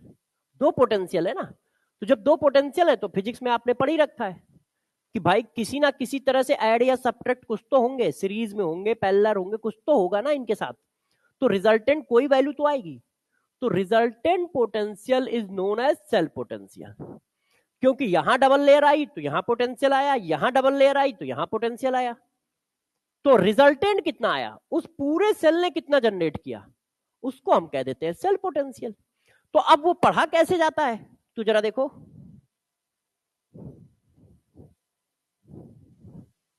अब जरा देखना सेल पोटेंशियल कैसे पढ़ना है, क्या होता है। पहले बहुत सिंपल फॉर्म में समझ में आई, साइंस की लैंग्वेज में तो पता नहीं क्या क्या लिखते हैं, सिंपल फॉर्म में समझ रहे हो ना कि सेल का पोटेंशियल है क्या। भाई दो पोटेंशियल है, उनका रिजल्टेंट पोटेंशियल निकालना है, उसी को सेल पोटेंशियल कह रहे हैं। अब वो कैसे निकाला जाता है तो जरा देखो, तो सेल हम कैसे बनाते हैं? सेल बनाने का तरीका है कि दो हाफ सेल को ऐड कर दो, half cell 1 plus half cell 2, add कर दिया, सेल बन गया। जब आप ऐड करते हो तो एक हाफ सेल को एनोड बोल देते हैं, एक को कैथोड बोल देते हैं। जिसमें ऑक्सीडेशन हुआ उसको एनोड बोल देते हैं, जिसमें रिडक्शन हुआ उसको कैथोड बोल देते हैं। अच्छा, एनोड कैसे लिखा जाता है? एनोड में होता है ऑक्सीडेशन और कैथोड में होता है रिडक्शन। ये भी बात सही है। तो जरा देखिए, अब एनोड को कैसे लिखोगे? ऑक्सीडेशन लिखोगे, तो हमेशा सेल ऐसे लिखा जाएगा, एनोड ऑब्लिक कैथोड। अब ये जो दो पैरेलल लाइन है ये सॉल्ट ब्रिज को रिप्रेजेंट करती हैं कि भाई इनमें सॉल्ट ब्रिज लगा हुआ है। तो एनोड हमेशा इधर ऑक्सीडेशन लिखोगे, हमेशा इधर रिडक्शन लिखोगे। इधर ऑक्सीडेशन को रिप्रेजेंट करोगे, इधर रिडक्शन को रिप्रेजेंट करोगे, बीच में दो पैरेलल लाइन है जो सॉल्ट ब्रिज को रिप्रेजेंट करेंगे। ये एक सेल का रिप्रेजेंटेशन है रिएक्शन के फॉर्म में, ये सेल का रिप्रेजेंटेशन है रिएक्शन के फॉर्म में, वोल्टेज के फॉर्म में नहीं। ठीक है, जब दो हाफ सेल ऐड करोगे तो सेल बनेगा। एक हाफ सेल को एनोड बोलेंगे, एक हाफ सेल को कैथोड बोलेंगे। हाफ सेल का रिप्रेजेंटेशन क्या होगा? एनोड, दो पैरेलल लाइन, कैथोड। एनोड में ऑक्सीडेशन होता है तो यहां पर ऑक्सीडेशन रिएक्शन आएगी, यहां पे रिडक्शन रिएक्शन आएगी। अब पोटेंशियल के फॉर्म में क्या होता है? तो देखो, सेल के पोटेंशियल को बोला जाता है ई सेल। ई सेल का मतलब होता है सेल पोटेंशियल ऑफ सेल, एल पोटेंशियल, पोटेंशियल ऑफ सेल। अब गौर समझना, ये दो तरह का होता है पोटेंशियल ऑफ सेल। एक बोला जाता है EMF of cell. EMF of cell तब बोला जाता है जब करंट की वैल्यू 0 हो, वही सेल पोटेंशियल है। मगर उसको ईएमएफ ऑफ सेल कब बोल दोगे? जब आई इक्वल टू 0 है। आई इक्वल टू 0 नहीं है तो सेल पोटेंशियल है। तो आई की वैल्यू कुछ भी है, सेल पोटेंशियल है। मगर जब आई की वैल्यू 0 होती है तो उस समय के पोटेंशियल को ईएमएफ ऑफ सेल कह देते हैं। केमिस्ट्री में वैसे इसका कोई लेना देना नहीं है, ठीक है, तो अपने को कोई दिक्कत की बात नहीं है। अपने में तो बस सेल पोटेंशियल बोला जाएगा। मगर मान लो कभी क्वेश्चन में डिफरेंस पूछ ले कि ईएमएफ ऑफ सेल क्या होता है, डिफिनीशन, तो क्योंकि असर्शन, रीजन, स्टेटमेंट सब कुछ आता है, तो ईएमएफ ऑफ सेल का मतलब क्या है? जब करंट ना सप्लाई हो रहा हो उस समय जो वोल्टेज दिखेगा उसको ईएमएफ ऑफ सेल कहोगे। तो ये बात आ गई कि यार सेल पोटेंशियल ये है। अब निकाला कैसे जाएगा? तो किसी भी सेल का पोटेंशियल ये होता है, गौर से देखिएगा, reduction potential of cathode minus reduction potential of anode.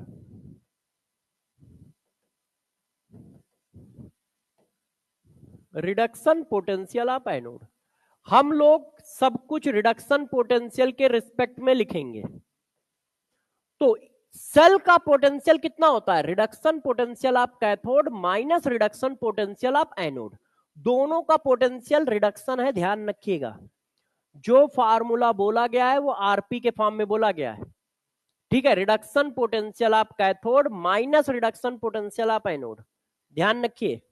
जबकि एक में ऑक्सीडेशन हो रहा होगा, एक में रिडक्शन हो रहा होगा, मगर हम हमेशा कौन सा वोल्टेज रखेंगे? रिडक्शन पोटेंशियल, ठीक है। ऐसा इसलिए क्योंकि रिडक्शन पोटेंशियल स्टैंडर्ड पोटेंशियल है, तो स्टैंडर्ड पोटेंशियल के फॉर्म में ही वैल्यू दी जाती है। तो मैक्सिमम क्वेश्चन में आपको हमेशा स्टैंडर्ड रिडक्शन पोटेंशियल दिया जाता है। तो जब आपको स्टैंडर्ड रिडक्शन पोटेंशियल दिया जा रहा है तो आप डायरेक्ट उसकी वैल्यू डाल सकते हो। मगर कोई बच्चा कहता है कि सर ऑक्सीडेशन के रिस्पेक्ट में कैसे निकालोगे? तो जरा इसको ऑक्सीडेशन बनाओ, कैसे करते हैं? रिडक्शन दिया है तो ऑक्सीडेशन क्या आएगा? रिडक्शन दिया है तो ऑक्सीडेशन क्या आएगा? माइनस माइनस प्लस हो जाएगा ना। अब यार इसको थोड़ा सा अच्छे से लिख लो, क्यों? उनको बुरा लग जाएगा, उनका कहना है पहले प्लस लिखा करो। मैथ के हिसाब से दोनों सेम चीज है, चाहे जो पहले लिखो, मगर केमिस्ट्री वाले हैं तो थोड़ा सा रोना धोना मचा देते हैं, तो हम लोगों ने सजा के लिख दिया एकदम, पहले पॉजिटिव वैल्यू फिर निगेटिव वैल्यू। ये आपके लिए मैंने लिखा है, मैं उसको यूज नहीं करूंगा, मैं हमेशा इसको यूज करूंगा, आपको भी यही यूज करना है, ठीक है? हमेशा ये यूज करो। एक याद रखो, एक के बाद इसके 10 फार्मूले बना सकते हो, पेपर में क्वेश्चन आएगा, इनमें से कौन सा फार्मूला या इनमें से कौन सा रिलेशन सेल पोटेंशियल के लिए सही है, क्योंकि उसको वो 10 तरीके से लिख सकता है। इसका ऑक्सीडेशन इसका रिडक्शन करके भी लिख सकता है, इसका रिडक्शन इसका ऑक्सीडेशन करके भी लिख सकता है, दोनों का ऑक्सीडेशन करके भी लिख सकता है, दोनों का रिडक्शन करके भी लिख सकता है। तो अब आप इससे 4-6 तरीके के फार्मूले बना सकते हो, ठीक है? मगर आप ये याद रखो और फिर बनाते चले जाओ ऑप्शन को देखते हुए, ठीक है? आपको सिर्फ ये याद रखना है। तो सेल पोटेंशियल की वैल्यू क्या है? RP value of cathode minus RP value of anode. अच्छे से ध्यान रख लो, आरपी वैल्यू, दोनों की आरपी वैल्यू डालनी है। बच्चे एक जगह पे गड़बड़ करते हैं, एक की आरपी डालते हैं, एक की ओपी डालते हैं, दोनों की आरपी वैल्यू डालनी है। RP value of cathode minus RP value of anode, value डालने पे जो आएगा वो क्या होगा? सेल पोटेंशियल होगा। सेल का पोटेंशियल, आपने एक हाफ सेल का पोटेंशियल पढ़ा, एक हाफ सेल का पोटेंशियल पढ़ा, सेल बना, तो सेल का रिजल्टेंट पोटेंशियल कितना आएगा? वो ये आएगा, RP value of cathode minus RP value of anode. जब यहां स्टैंडर्ड लगा होगा तो स्टैंडर्ड आएगा, जब यहां नॉर्मल लगा होगा तो नॉर्मल आएगा, जब यहां स्टैंडर्ड लगा होगा तो स्टैंडर्ड आएगा, जब यहां नॉर्मल लगा होगा तो नॉर्मल आएगा। क्लियर है ये बात? अच्छा, बच्चों ने कहा सर इस पर क्वेश्चन कैसे आएंगे, तो मैंने कहा चलो इस पे भी क्वेश्चन करते हैं, इसके क्वेश्चन इस हेडिंग के नीचे होंगे। तो आप लोगों ने जिद की है तो क्वेश्चन दे देते हैं, करो इसको, करिए। देखिए अब उस सेल का पोटेंशियल पूछ रहा है, देखो सेल, वो कह रहा है the standard reduction potential for the half cell as. अब जरा देखो ये क्वेश्चन उसमें आया है जेई में, मगर लिखा गलत है, ऊपर पढ़ो और रिएक्शन देखो। द स्टैंडर्ड रिडक्शन पोटेंशियल, और रिएक्शन क्या है? प्लस 0 से +2 ऑक्सीडेशन, 0 से +2 ऑक्सीडेशन। तो तुम कह रहे हो इस रिएक्शन का वोल्टेज ये है, इस रिएक्शन का वोल्टेज ये है, तो ये तो ऑक्सीडेशन दिया है, ऊपर कह रहे हो रिडक्शन पोटेंशियल है ना? तो ध्यान रखना,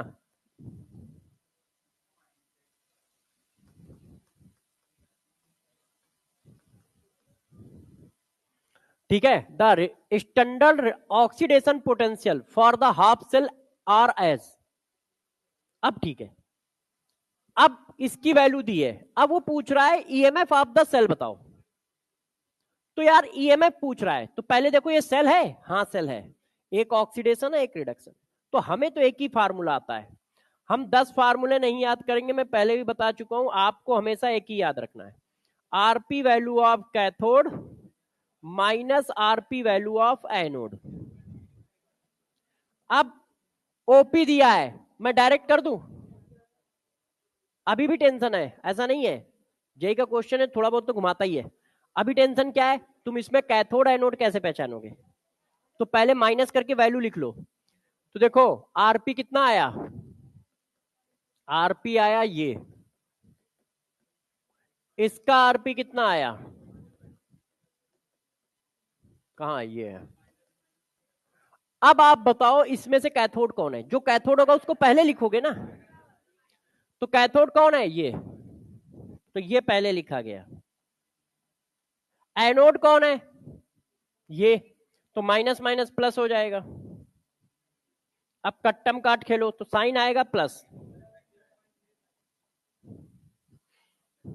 अब देखो माइनस वाला आंसर भी है प्लस वाला आंसर भी है, तो हमें प्लस वाला टिक करना है। क्या किया, हम हमेशा यही फार्मूला लगाएंगे, E cell equal to RP value of cathode minus RP value of anode, ठीक है? RP value of cathode minus RP value of anode.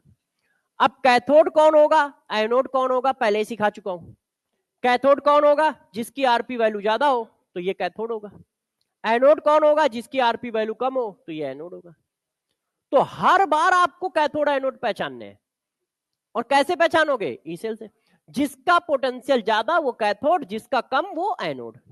ये देखो, कर पा रहे हो? अच्छा, हाँ बेटे, हाँ फार्मूला यही है। आपको बोला था ना, पढ़ाते समय बोला है, स्टैंडर्ड होगा तो सब जगह स्टैंडर्ड, नॉर्मल होगा तो सब जगह नॉर्मल। हाँ, फार्मूला सेम रहेगा।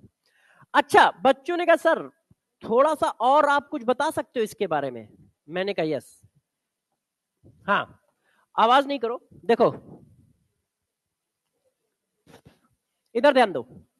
किसी ने कहा ये बताओ, हम 3 हाफ सेल लेते हैं, इनमें से कौन से 2 सेल का कॉम्बिनेशन बनाए हैं कि मैक्सिमम सेल पोटेंशियल जनरेट हो।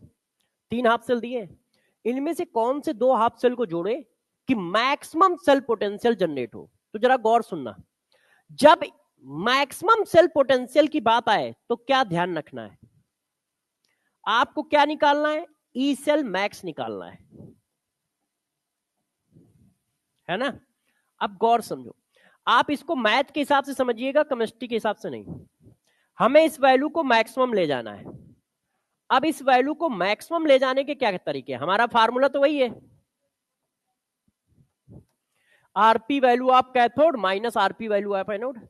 ये क्या है, डिफरेंस है। इसका मतलब ये वैल्यू जो है हाईएस्ट हो, जो हाईएस्ट होगा वो कैथोड होगा, है कि नहीं। और ये वैल्यू कैसे चुनोगे, ये लोएस्ट वाली चुनो, तभी तो डिफरेंस सबसे ज्यादा आएगा, है। तो इसको हाईएस्ट चुनना है, उसको लोवेस्ट चुनना है। ये देखो, तो जब भी कहीं ऐसा क्वेश्चन आता है, अभी कराऊंगा, जब भी कहीं ऐसा क्वेश्चन आता है जो 3 सेल फेंक दिए गए, अब उसमें और भी वैरायटी लगा देगा वो अपने हिसाब से, मैक्सिमम पूछ सकता है तो और भी कुछ पूछ सकता है। उसने कहा इनमें से कौन से 2 सेल के कॉम्बिनेशन से मैक्सिमम वोल्टेज जनरेट होगा। तो हमें कैथोड तो हमेशा वही रखना होता है जिसका आरपी सबसे ज्यादा हो, ठीक है। एनोड किसको रखना है, जिसका आरपी सबसे कम हो, क्योंकि ये डिफरेंस है ना, ये सबसे बड़ा कर दिया और माइनस वाली वैल्यू सबसे छोटी कर दी तो डिफरेंस सबसे बड़ा आ जाएगा। बच्चों ने कहा नहीं सर ऐसे नहीं है, एक क्वेश्चन दो आप। तो इस पर मैं क्वेश्चन देता हूं, ठीक है। देखो, आप लोग आंसर बताइएगा। एक हाफ सेल आपको ये दिया है,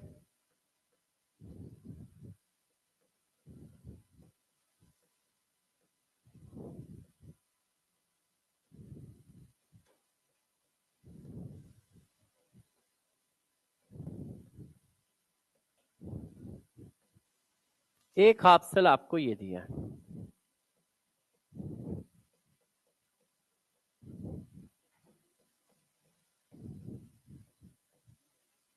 इसको नाम दिया ए, इसको नाम दिया बी, इसको नाम दिया C. Select the correct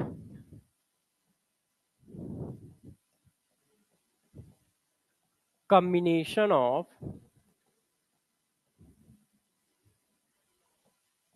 two half cell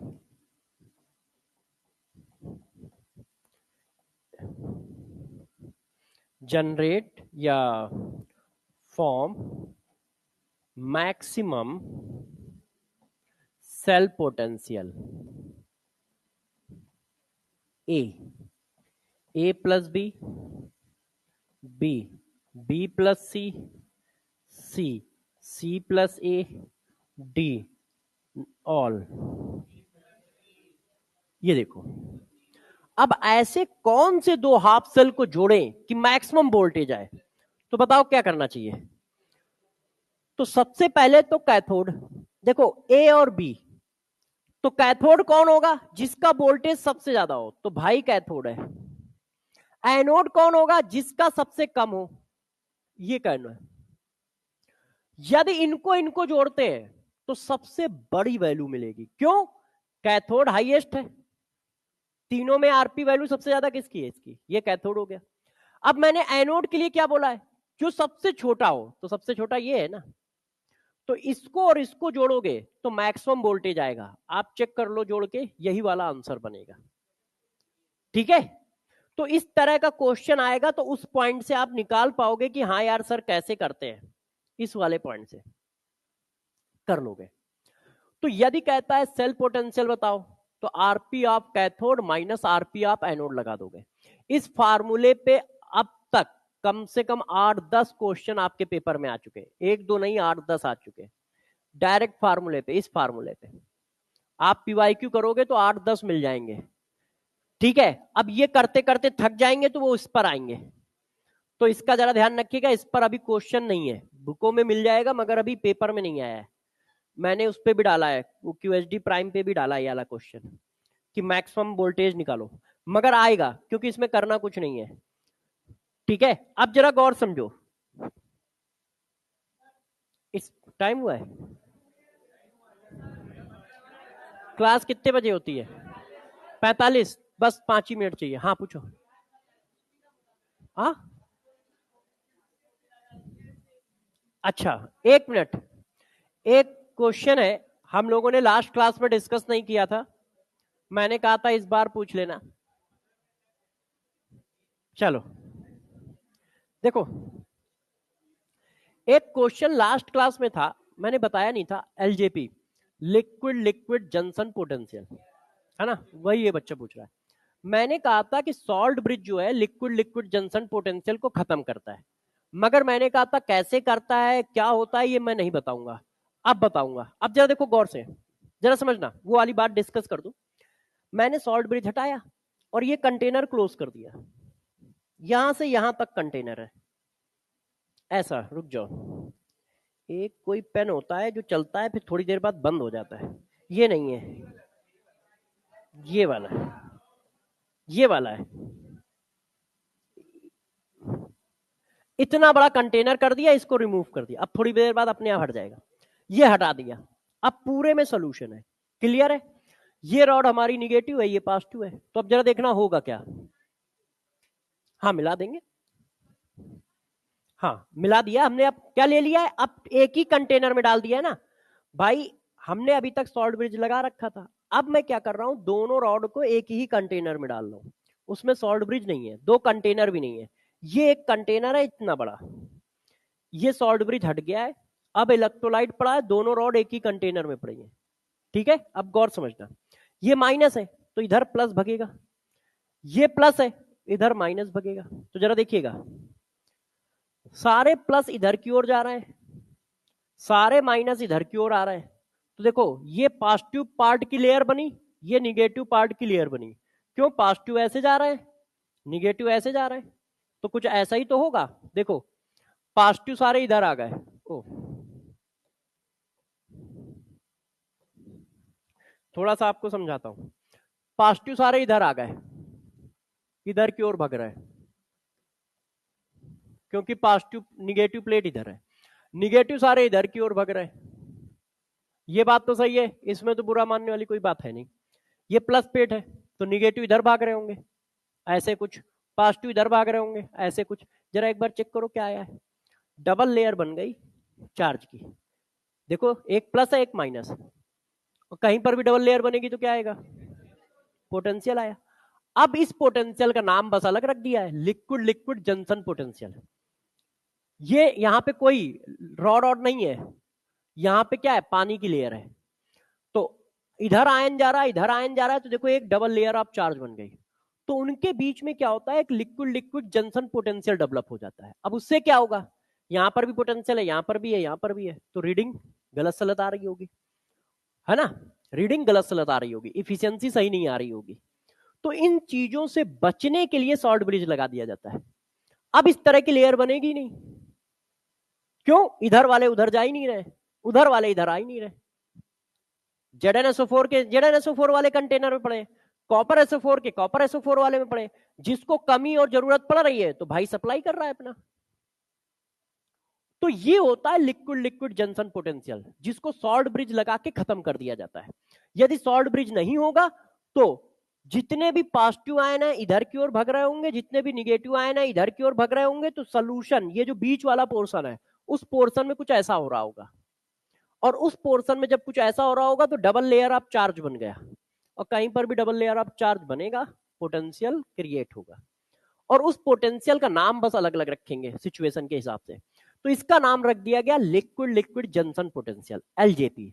अब ये भी एक पोटेंशियल आया है, तो ये तो रिजल्टेंट बताता है ना, तो ये तो सबको अपना लपेट लपेट के बता रहा होगा कैलकुलेट करके। तो ये हेडिंग बिल्कुल ट्रू नहीं आ रही है, इसकी और इसकी वैल्यू नहीं आ रही है, बीच में एक और पोटेंशियल है उसकी भी आ रही है। अब वो प्लस हो रहा है माइनस हो रहा है वो तो अपने अलग खेल है, मगर वो भी बीच में है। इस चीज से बचने के लिए सॉल्ट ब्रिज लगाया जाता है। तो सॉल्ट ब्रिज का एक यूज ये भी होता है ना। तो वही मैंने लिखा दिया था, क्यों? क्योंकि डबल लेयर वहां कैसे पढ़ाते हैं, अब डबल लेयर पढ़ चुके हो, तो जैसे ही मैं बनाऊंगा वैसे ही तुम समझ जाओगे, अच्छा डबल लेयर आ गई तो इसका मतलब पोटेंशियल आ जाएगा। तो ये होता है एलजेपी। अब जरा देखो, 5 मिनट की हेडिंग हमारी ये कर, और वैसे कोई भी बच्चा इलेक्ट्रोड पोटेंशियल के अभी क्वेश्चन नहीं लगाएगा, क्योंकि अभी ये आधा अधूरा पड़ा हुआ है, अभी इसमें बहुत सारी बातें हैं, ठीक है, सब आधा अधूरा है। तो आप सिर्फ कंडक्टेंस के ही क्वेश्चन लगाओगे, कोई भी बच्चा इलेक्ट्रोड पोटेंशियल का एक भी क्वेश्चन नहीं करेगा, ठीक है, सिर्फ कंडक्टेंस तक के क्वेश्चन लगाओगे। अभी इसमें बाकी है स्पॉन्टेनियस ऑफ सेल बाकी है, नर्स इक्वेशन बाकी है, ठीक है, इक्विलिब्रियम कांस्टेंट और सेल में रिलेशन बाकी है, कंसंट्रेशन सेल बाकी है।